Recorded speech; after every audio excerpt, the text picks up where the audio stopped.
السلام عليكم ورحمة الله وبركاته. أعوذ بكلمات الله التامات من كل شيطان وهامة ومن كل عين لامة. أعوذ بالله من الشيطان الرجيم. بسم الله الرحمن الرحيم.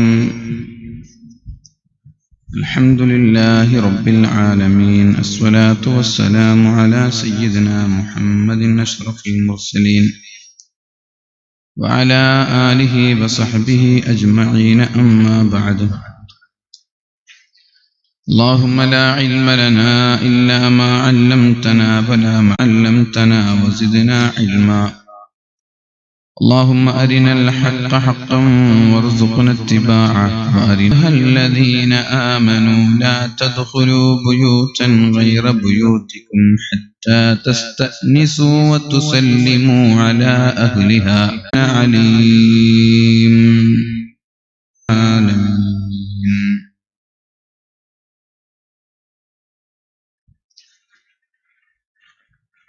Uduma town മുസ്ലിം ജമാഅത്ത് കമ്മിറ്റിയും SYS SKSSF SKSBVയുടെ പ്രവർത്തകരുടെ സംയുക്താഭിമുഖ്യത്തിൽ സംഘടിപ്പിച്ച പരിശുദ്ധ റമളാൻ പ്രഭാഷണത്തിന്റെ ഭാഗമായിട്ടാണ് നമ്മളൊക്കെ ഇവിടെ ഒരുമിച്ച് കൂടിയിട്ടുള്ളത്. ഈ മഹത്തായ വേദിയിൽ ഉപവിഷ്ടരായിരിക്കുന്ന പരിപാടിയുടെ സർവാദരണീയനായ അധ്യക്ഷൻ ഹമീദ് കൊണ്ടടക്കം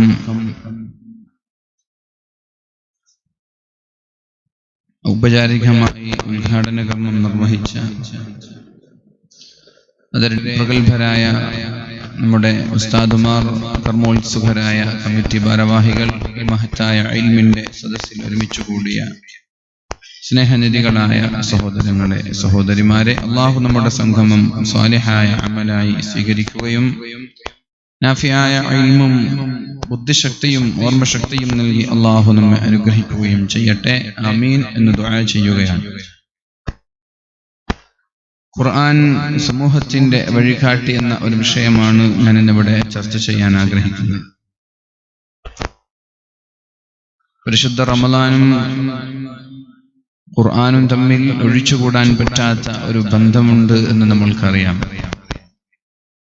അല്ലാഹു ഖുർആനിനെ റമളാനിനെ പരിചയപ്പെടുത്തുന്നത് തന്നെ ഖുർആൻ ഇറക്കപ്പെട്ട മാസം എന്നാണ്. ഖുർആനിന് പ്രത്യേകതയുള്ളത് കൊണ്ടാണ് അങ്ങനെ അല്ലാഹു വിശദീകരിക്കാനുള്ള കാരണം. അപ്പൊ നമ്മളെല്ലാവരും നമ്മെ പരിചയപ്പെടുത്തുന്നത് നമ്മുടെ ഏറ്റവും പ്രധാനപ്പെട്ട ഒരു വിശേഷണവുമായിട്ടായിരിക്കും. നമ്മൾക്കുള്ള കടകൾ, നമ്മുടെ ബിസിനസ് സാമ്രാജ്യങ്ങൾ, ഇതിന്റെ പേരിലൊക്കെയാണ് ഭൂരിഭാഗം ആളുകളും മറ്റുള്ളവരെ പരിചയപ്പെടുത്തുക. പള്ളിയുടെ പ്രസിഡന്റ് ആണെങ്കിൽ അങ്ങനെ പറയും, ഞാൻ പള്ളിയുടെ പ്രസിഡന്റാണ്. SKSSFന്റെ നേതാക്കന്മാരാണെങ്കിൽ അവരങ്ങനെ പറയും. ഇതേപോലെ രാഷ്ട്രീയ പാർട്ടികളുടെ ഉന്നതമായ സ്ഥാനങ്ങളിൽ ഇരിക്കുന്നവർ അവർ പറയും, ഞാൻ ഇന്ന പാർട്ടിയുടെ സെക്രട്ടറിയാണ്, പ്രസിഡന്റാണ് എന്നൊക്കെ. അഥവാ നമ്മുടെ ഏറ്റവും പ്രധാനപ്പെട്ട ഒരു വിശേഷണമാണ് നമ്മൾ മറ്റുള്ളവർക്ക് പറഞ്ഞു കൊടുക്കുക. പരിശുദ്ധ റമളാനിനെ അള്ളാഹു പരിചയപ്പെടുത്തുന്നത് ഏറ്റവും പ്രധാനപ്പെട്ട ഒരു വിശേഷണവുമായിട്ടാണ്. ആ വിശേഷണം ഖുർആൻ ഇറക്കപ്പെട്ടു എന്നതാണ്. റമളാനിന്റെ പ്രത്യേകതകളിൽ വളരെ പ്രധാനപ്പെട്ടത് ഖുർആൻ ഇറക്കപ്പെട്ടു എന്ന് അള്ളാഹു പരിചയപ്പെടുത്തുമ്പോൾ ഖുർആനിന് പ്രത്യേകതകളുണ്ട് എന്ന് നമ്മൾക്ക് തിരിച്ചറിയാൻ കഴിയും. ആ ഒരു തിരിച്ചറിവ് നമ്മൾ നമ്മുടെ ജീവിതത്തിലെ പ്രവർത്തനങ്ങളിൽ ചേർക്കുകയും ഖുർആനിനെ നമ്മുടെ വഴികാട്ടിയായി സൂറത്തുൽ മുൽക്ക് പാരായണം ചെയ്യുന്ന ആളുകളെ രക്ഷപ്പെടുത്തും. അവന്റെ ശരീരം മോശമായി അല്ല, നിങ്ങൾ അറിയണം, വഹിയൽ ഖൽബ്, അത് ഹൃദയമാണ്. ഹൃദയം സൂറത്ത് നമ്മൾക്കറിയാം. ആത്മീയ മേഖലകളിലെ നമ്മുടെ കോഴിക്കോട് പള്ളിയിൽ വെച്ച് നിരന്തരമായി ഒരു മൂലയിൽ നിന്ന് നിസ്കരിക്കുന്നത് കാണാനിടയായി. സംസാരിച്ചപ്പോൾ അദ്ദേഹം പറഞ്ഞു, മഹാന്മാരായ എന്ത് ഉപകാരമാണ്, നമ്മൾ സ്വലാത്ത് ചൊല്ലിയത് കൊണ്ട് നബിതങ്ങൾക്ക് വല്ല മഹത്വമിന് വർദ്ധിക്കാനുണ്ടോ? എന്താ അതിന്റെ അർത്ഥം? അല്ലാഹുവേ, പരിശുദ്ധ റസൂലുള്ളാഹി സ്വല്ലല്ലാഹു അലൈഹി വസല്ലമ തങ്ങൾക്ക് നീ ഗുണം ചെയ്യണേ അല്ലാ. എന്ത് ഗുണം അതിന് കിട്ടാനുള്ളത്? ഇബ്രാഹിം നബി അലൈഹിസ്സലാമിനും കുടുംബത്തിനും ചെയ്തതുപോലെ അള്ളാഹുവിന്റെ ഹബീബിനും നീ ഗുണം ചെയ്യണമെന്ന് നമ്മൾ ദുആ ചെയ്യാറുണ്ട്. അതുകൊണ്ട് ഹബീബിനല്ല കിട്ടുന്നത്, നമ്മൾക്കാണ് അതുകൊണ്ട് നേട്ടമുണ്ടാവുന്നത്.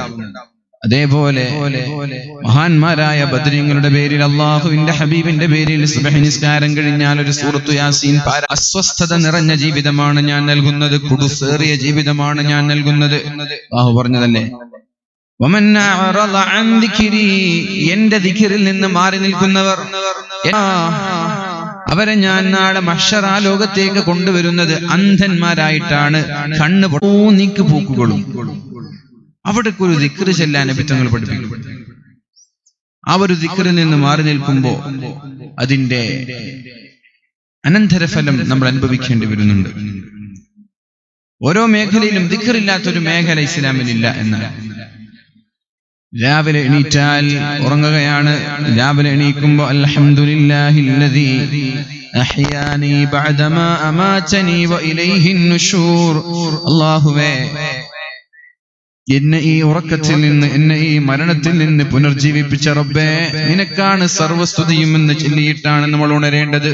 അത് ചെല്ലാതെ ഒരാൾ എണീറ്റാലോ അയാൾക്ക് അന്നത്തെ ജീവിതത്തിൽ ഒരു സ്വസ്ഥത ലഭിക്കൂല, അന്നത്തെ ജീവിതത്തിൽ ഒരു സംതൃപ്തി ഉണ്ടാവൂല.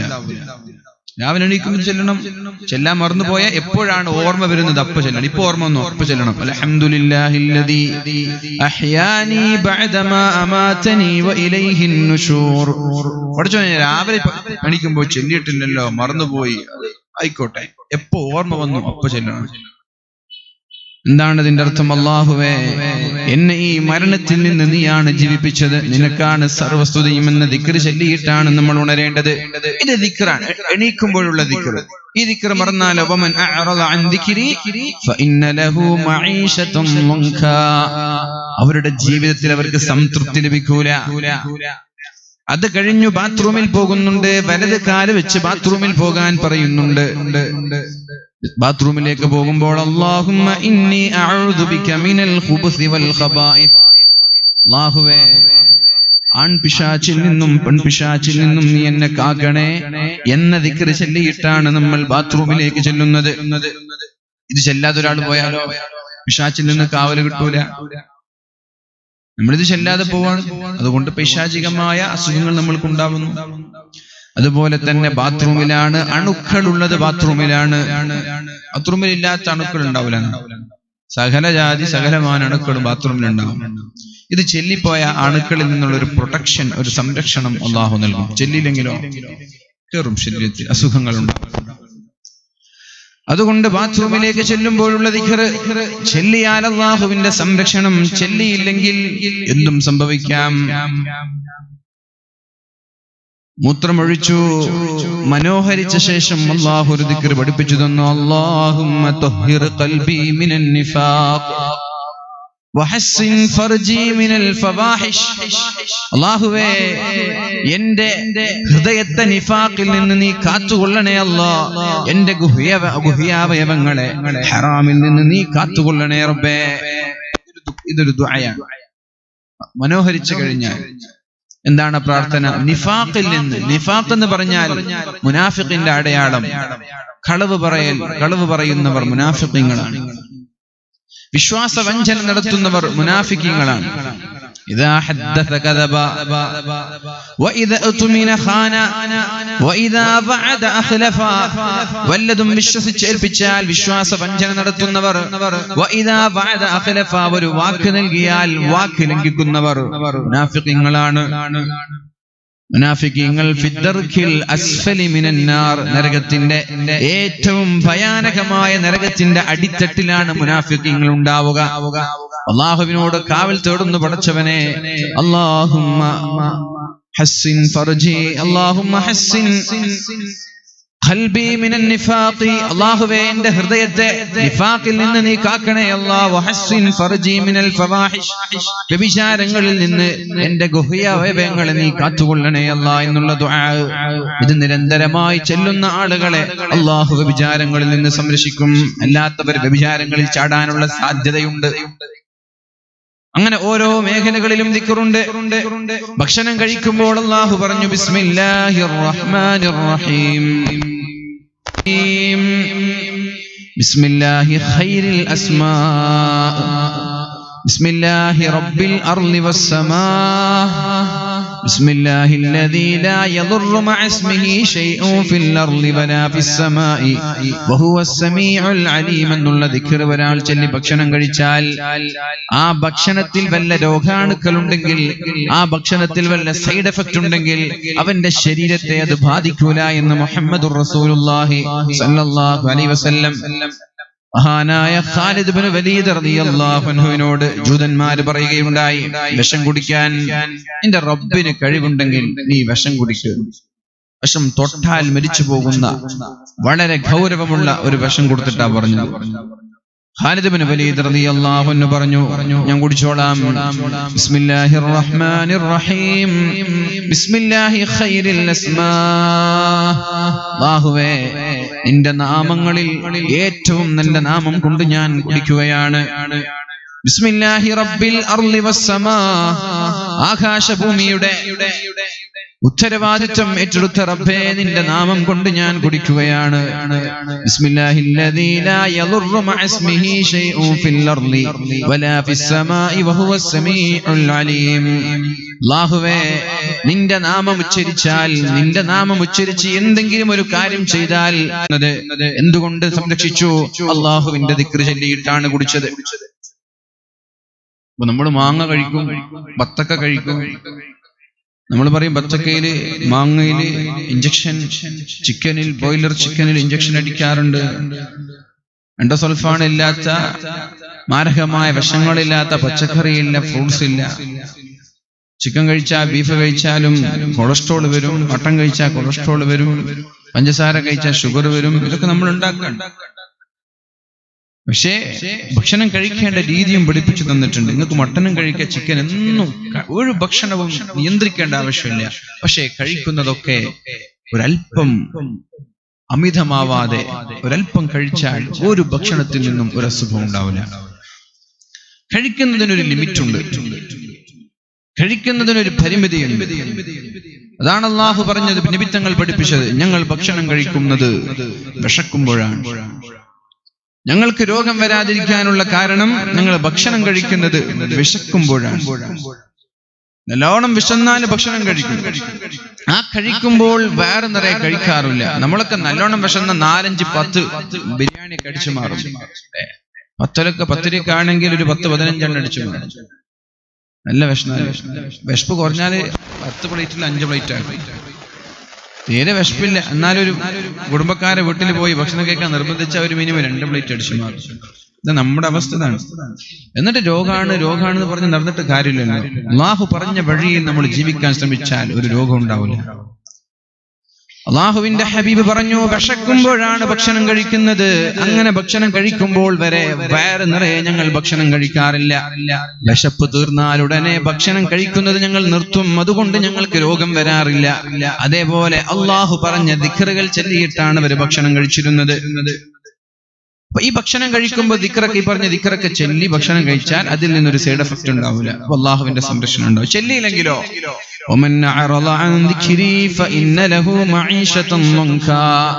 എന്റെ ദിക്ർ ചെല്ലാതെയാണ് ഭക്ഷണം കഴിക്കുന്നതെങ്കിൽ അസുഖങ്ങൾ ഉണ്ടാവാനുള്ള സാധ്യതയുമുണ്ട്.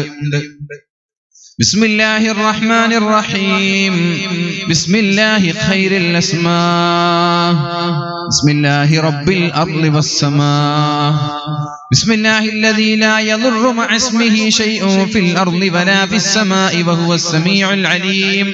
ഈ ദിക്ർ ചൊല്ലി ഭക്ഷണം കഴിച്ചാൽ ആ ഭക്ഷണത്തിൽ നിന്ന് ഒരു അസുഖവും നിങ്ങളെ ബാധിക്കൂല എന്ന് പരിശുദ്ധ റസൂലുള്ളാഹി സ്വല്ലല്ലാഹു അലൈഹി വസല്ലം പഠിപ്പിക്കുന്നുണ്ട്. ഈ ഭക്ഷണത്തിന്റെ കാര്യത്തിലും അവിടെയും ദിക്റുണ്ട്. ഇനി വീട്ടിൽ നിന്ന് പുറത്തിറങ്ങുകയാണ്, ജോലിക്ക് പോവാണ്, സ്കൂളിലേക്ക് പോവുകയാണ്, നിരന്തരമായി അപകടങ്ങൾ സംഭവിക്കുന്നുണ്ട്. ആക്സിഡന്റ് സംഭവിച്ച് നിരന്തരമായി മരണങ്ങളുടെ വാർത്തകൾ നമ്മൾ കേട്ടുകൊണ്ടിരിക്കുകയാണ്. കഴിഞ്ഞ വർഷം 6 പേര് ഒരു കുടുംബത്തിൽ നിന്ന് കാസർഗോഡ് മരിച്ചപ്പോ 2 പേര് കാരവൽ ഹോസ്പിറ്റലിന്റെ അടുത്ത്. അങ്ങനെ നിരന്തരമായി അപകടങ്ങളുടെ വാർത്തകൾ നമ്മൾ കേൾക്കുമ്പോ എന്താണ് അതിൽ നിന്ന് രക്ഷപ്പെടാനുള്ള വഴി? നമ്മൾ മാന്യമായി ഡ്രൈവ് ചെയ്യാൻ 60 സ്പീഡിലേ പോകുന്നുള്ളൂ. 60 സ്പീഡിലേ പോകുന്നുള്ളൂ. നമ്മുടെ സൈഡ് നോക്കി 60 സ്പീഡിൽ സീറ്റ് ബെൽറ്റ് ധരിച്ച് ഹെൽമെറ്റ് ധരിച്ച് പോവാണ് എന്ന് വെച്ചിട്ട് അപകടങ്ങൾ വരാതിരിക്കുമെന്ന് നിങ്ങൾക്ക് തോന്നുന്നുണ്ടോ? വളരെ മാന്യമായി ഡ്രൈവ് ചെയ്തു, സീറ്റ് ബെൽറ്റ് ഉണ്ട്, ഹെൽമെറ്റ് ഉണ്ട്. എന്നാലും അപ്പുറത്തുള്ളവന്റെ അശ്രദ്ധ നമ്മുടെ ജീവിതം എടുത്തു കളയാനുള്ള സാധ്യതയുണ്ട്. ഞങ്ങാട് ഒരു ബസ് ഇടിച്ച് 2 പേര് മരിച്ചില്ല 2 ദിവസം മുമ്പ്. അവര് വണ്ടിയിലൊന്നും ആയിരുന്നില്ല. അവർ 2 പേരും അവിടെ പുറത്തിരുന്ന് വണ്ടിയുടെ പുറത്ത് റോഡിൽ നിന്ന് സംസാരിക്കുകയാണ്. അമിതമായ വേഗത്തിൽ വന്ന ബസ്. അപ്പൊ ഈ ആക്സിഡന്റ് എന്നുള്ളത് നമ്മുടെ സൂക്ഷ്മത കൊണ്ടൊന്നും രക്ഷപ്പെടുന്ന കാര്യമൊന്നുമല്ല. നമ്മ എത്ര സൂക്ഷിച്ചാലും തൊട്ടപ്പുറത്തുള്ള വണ്ടി അവർ അശ്രദ്ധരായാൽ, ഇനി അവർ അശ്രദ്ധരാകണമെന്നില്ല. 2-3 വർഷം മുമ്പ് റമദാനിൽ ആണെന്ന് തോന്നുന്നുണ്ട് എനിക്ക്, ഗൾഫിലേക്ക് പോകുന്ന ഒരു ഇന്നോവ വണ്ടിയുടെ മുകളിലേക്ക് ഒരു ടാങ്കർ ലോറി മറിഞ്ഞത്. എന്നിട്ട് എല്ലാവരും മരിച്ചു പോയി.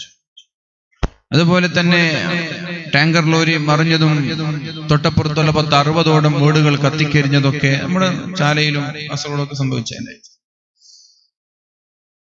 ഇത് ആ വീട്ടുകാരെന്ത് തെറ്റ് ചെയ്തു? ഒരു തെറ്റും ചെയ്തിട്ടില്ലല്ലോ. അപ്പൊ ഇവിടെയൊക്കെ വളരെ പ്രധാനമായ ഒരു വിഷയം, മുസ്ലിമീങ്ങളായ നമ്മൾക്ക് അല്ലാഹു ഓരോ മേഖലകളിലും വ്യക്തമായ മാർഗനിർദ്ദേശം നൽകിയിട്ടുണ്ട്. അതെന്താണ്? നിങ്ങളുടെ ഏത് മൂവ്മെന്റ്സും ഏത് നീക്കുപോക്കുകളിലും എന്റെ ദിക്റിലൂടെ നിങ്ങൾ നീങ്ങാൻ പാടുള്ളൂ. അത് അല്ലാഹുവിന് ഇഷ്ടമാണ്. അത്തരം ആളുകൾ അല്ലാഹു സംരക്ഷിക്കും. വീട്ടിൽ നിന്നിറങ്ങുന്നവരോട് അല്ലാഹു പറഞ്ഞു, ബിസ്മില്ലാഹി തവക്കൽതു അലല്ലാഹ്, ബിസ്മില്ലാഹി തുക്ലാനു അലല്ലാഹ്, അല്ലാഹുവിനെ ഞാൻ ബരമേൽപ്പിച്ചുകൊണ്ട് ഇറങ്ങുകയാണ് എന്ന് പറയും. ഹസ്ബുനല്ലാഹു വനിഅമൽ വകീൽ. വണ്ടിയിൽ കയറുമ്പോൾ പറയേ ബിസ്മില്ലാഹി തവക്കൽതു അലല്ലാഹ്, സുബ്ഹാനല്ലദീ സഖറ ലനാ ഹാദാ വമാ കുന്നാ ലഹു മുഖ്രിനീൻ എന്ന് പറയും. വണ്ടിയിൽ കയറുമ്പോൾ, സ്കൂൾ ബസ്സിൽ കയറുമ്പോൾ, ട്രെയിനിൽ കയറുമ്പോൾ, ഫ്ലൈറ്റിൽ കയറുമ്പോൾ ബിസ്മില്ലാഹി തവക്കൽതു അലല്ലാഹ്, സുബ്ഹാനല്ലദീ സഖറ ലനാ ഹാദാ വമാ കുന്നാ ലഹു മുഖ്രിനീൻ. വീട്ടിൽ നിന്ന് ഇറങ്ങുമ്പോൾ പറയണം ബിസ്മില്ലാഹി തവക്കൽതു അലല്ലാഹ് എന്ന്. ഈ ഒരു രീതിയിൽ അള്ളാഹുവിന്റെ ദിക്റിലൂടെ ഇറങ്ങിയാൽ അള്ളാഹു അവന് തിരിച്ചു വരുന്നത് വരെ അള്ളാഹുവിന്റെ സംരക്ഷണത്തിലാണ് അവൻ. അതിനു പകരം അയാൾ ഇതൊന്നും ചെല്ലാതെ ഇറങ്ങിത്തിരിക്കുകയാണെങ്കിൽ അള്ളാഹുവിന്റെ സംരക്ഷണമില്ല. അപകടം സംഭവിക്കുകയും സംഭവിക്കാതിരിക്കുകയും ചെയ്യാം. ഇത് ചെല്ലി ഇറങ്ങിയാൽ അപകടം സംഭവിക്കൂല എന്ന് ഉറപ്പ് തന്നെയാണ്. അള്ളാഹുവിനെ നിങ്ങൾ ബരമേൽപ്പിച്ചാൽ നിങ്ങളെ സഹായിക്കാൻ ഞാനുണ്ട് എന്നല്ലേ അള്ളാഹു പറഞ്ഞത്. എന്നെ ബരമേൽപ്പിക്കൂ, നിങ്ങളെ സഹായിക്കാൻ ഞാനുണ്ട്.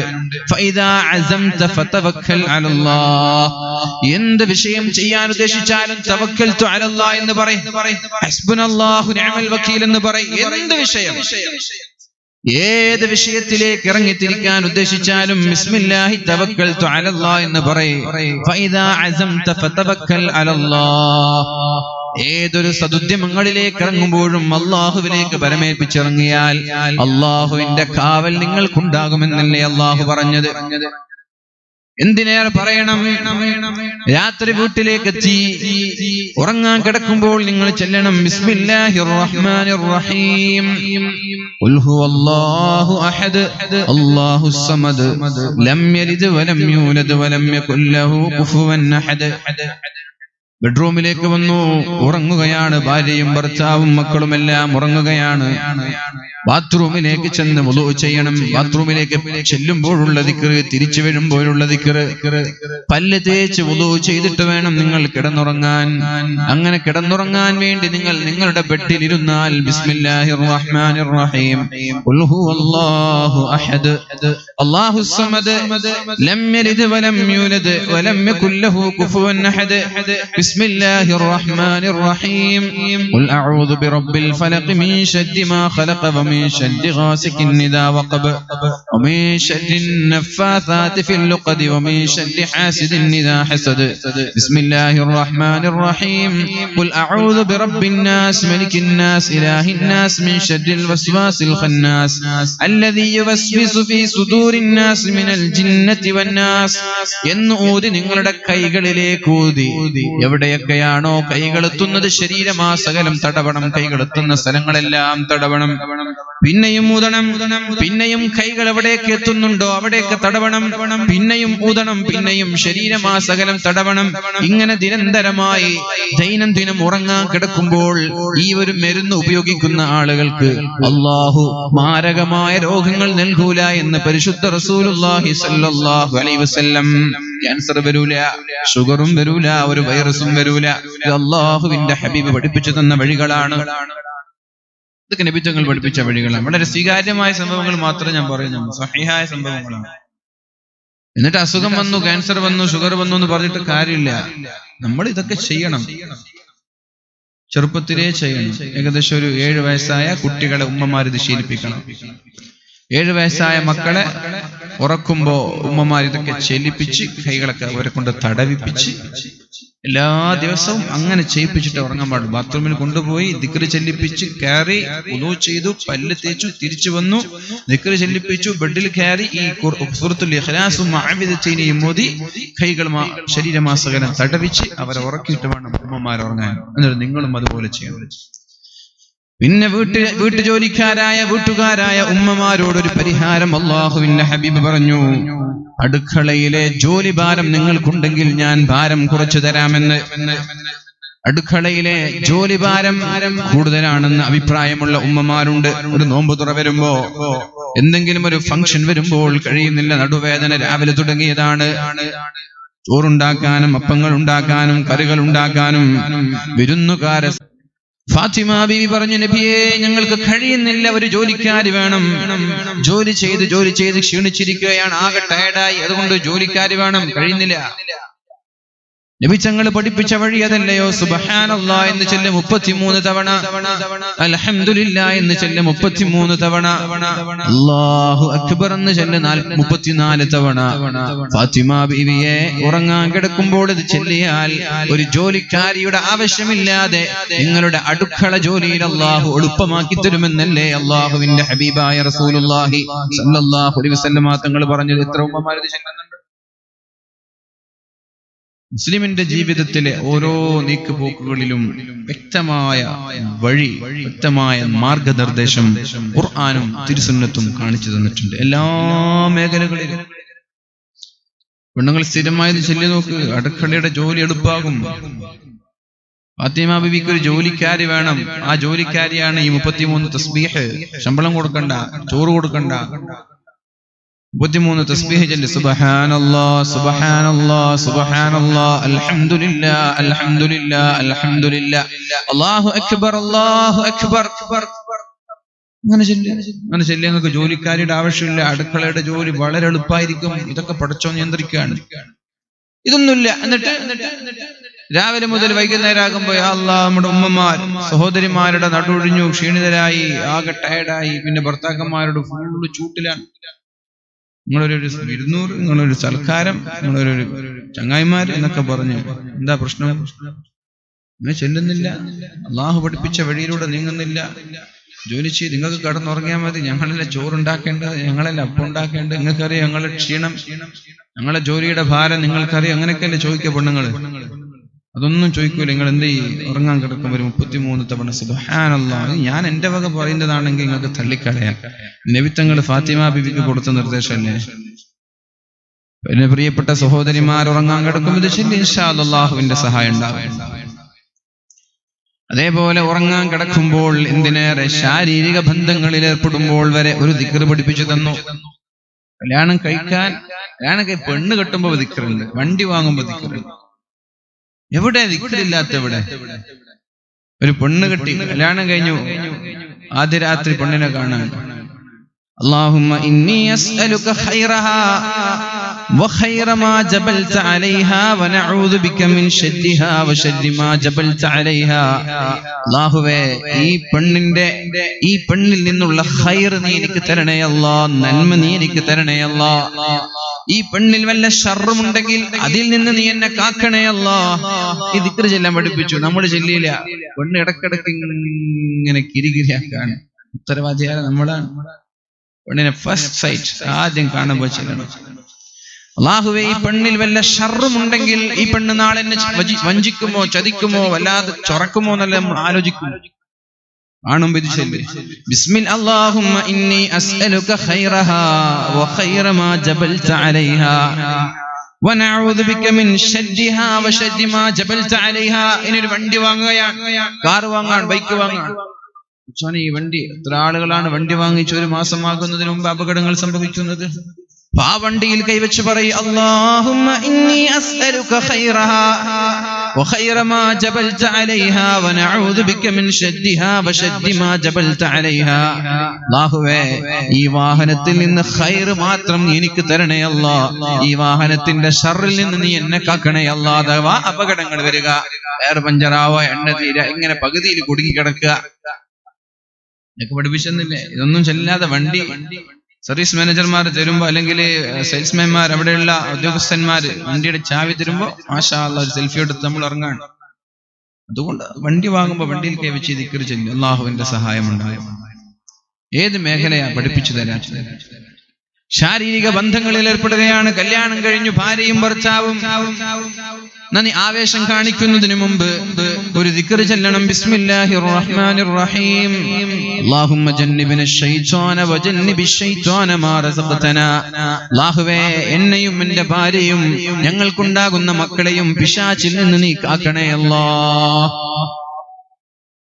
അത് ചൊല്ലിയിട്ട് ശാരീരിക ബന്ധങ്ങളിൽ ഏർപ്പെടുകയും ആ രാത്രി കുട്ടി ഉണ്ടാവുകയും ചെയ്താൽ ആ കുട്ടിക്ക് പൈശാചികമായ ശല്യം ഉണ്ടാവില്ല. അത് ആ കുട്ടിയെ നന്നാക്കാൻ വളരെ എളുപ്പമായിരിക്കും. ആ കുട്ടി പറഞ്ഞാൽ കേൾക്കും. ആ കുട്ടി നല്ല അച്ചടക്കമുള്ള കുട്ടിയായിരിക്കും. ദിക്ർ ചൊല്ലി അല്ലാഹുമ്മ ജന്നിബ്ന ശൈത്വാന വജന്നിബിശ് ശൈത്വാന മാ റസഖ്തനാ. ഇത് ആദ്യ രാത്രികളിൽ മാത്രം ചൊല്ലേണ്ട ദിക്റല്ല, മരണം വരെ ഭാര്യയും ഭർത്താവും ശാരീരിക ബന്ധങ്ങളിൽ ഏർപ്പെടുമ്പോൾ ഈ ദിക്ർ ചൊല്ലണം. ഇപ്പോഴാണ് കുട്ടി ഉണ്ടാവാന്ന് ആർക്കും അറിയില്ലല്ലോ. ഇപ്പൊ നമ്മള് വിചാരിച്ച് കുട്ടി ഉണ്ടാവണം എന്ന് വിചാരിച്ചാലൊന്നും കുട്ടി ഉണ്ടാവില്ലല്ലോ, അല്ലെ? കുട്ടി ഉണ്ടാവരുതേ എന്ന് പേടിച്ച് രാത്രിയിലാണ് കുട്ടി ഉണ്ടാവാന്ന് ആർക്കറിയില്ല. ഏത് രാത്രിയിലും ഉണ്ടാവാം. പ്രത്യേകമായ അതിന് ഷെഡ്യൂളുകളും പീരീഡുകളും ഉണ്ടെങ്കിലും അതൊന്നും എന്തല്ല, അത്ര അങ്ങോട്ട് വിശ്വാസയോഗ്യമല്ല. അതുകൊണ്ട് അങ്ങനെ എല്ലാ രാത്രികളിലും ശാരീരിക ബന്ധങ്ങളിൽ ഏർപ്പെടുമ്പോൾ അല്ലാഹുമ്മ ജന്നിബ്ന ശൈത്വാൻ വജന്നിബിശ് ശൈത്വാന മാ റസഖ്തനാ. അല്ലാഹുവേ, പൈശാചികമായ ശല്യങ്ങളിൽ നിന്ന് എന്നെയും എൻ്റെ ഭാര്യയെയും എൻ്റെ മക്കളെയും നീ കാക്കണേ. ഭാര്യ ചെല്ലുകയാണ്, എന്നെയും എൻ്റെ ഭർത്താവിനെയും മക്കളെയും കാക്കണേ. രണ്ടുപേരും ചെല്ലണം. അങ്ങനെ അതിൽ നിന്ന് കുട്ടിയുണ്ടായില്ലം യളുറഹു ഉമ്മുസ്ബിയാൻ. പിശാചുക്കളെ ബാധിക്കുന്ന ഒരു പിശാച്ച്, കുട്ടികളെ ബാധിക്കുന്ന ഒരു പിശാച്ചുണ്ട്, ഉമ്മുസ്ബിയാൻ. ആ കുട്ടി തൊട്ടുപോല ഈ കുട്ടിയെ, ആ പിശാച്ച് ഈ കുട്ടി തൊടൂല. ഇത് ചെല്ലിയില്ലെങ്കിലോ ഇന്ന ശൈത്വാന യജ്രി മിൻ ഇബ്നി ആദമ മജ്റദ്ദമി. എവിടെയൊക്കെയാണോ നമ്മുടെ രക്തം ഒഴുകുന്നത്, ബ്ലഡ് സർക്കുലേഷൻ നടക്കുന്നത്, അവിടെയെല്ലാം പിശാചുണ്ട് എന്നാണ് നബി തങ്ങൾ പറഞ്ഞത്. എന്തിനേറെ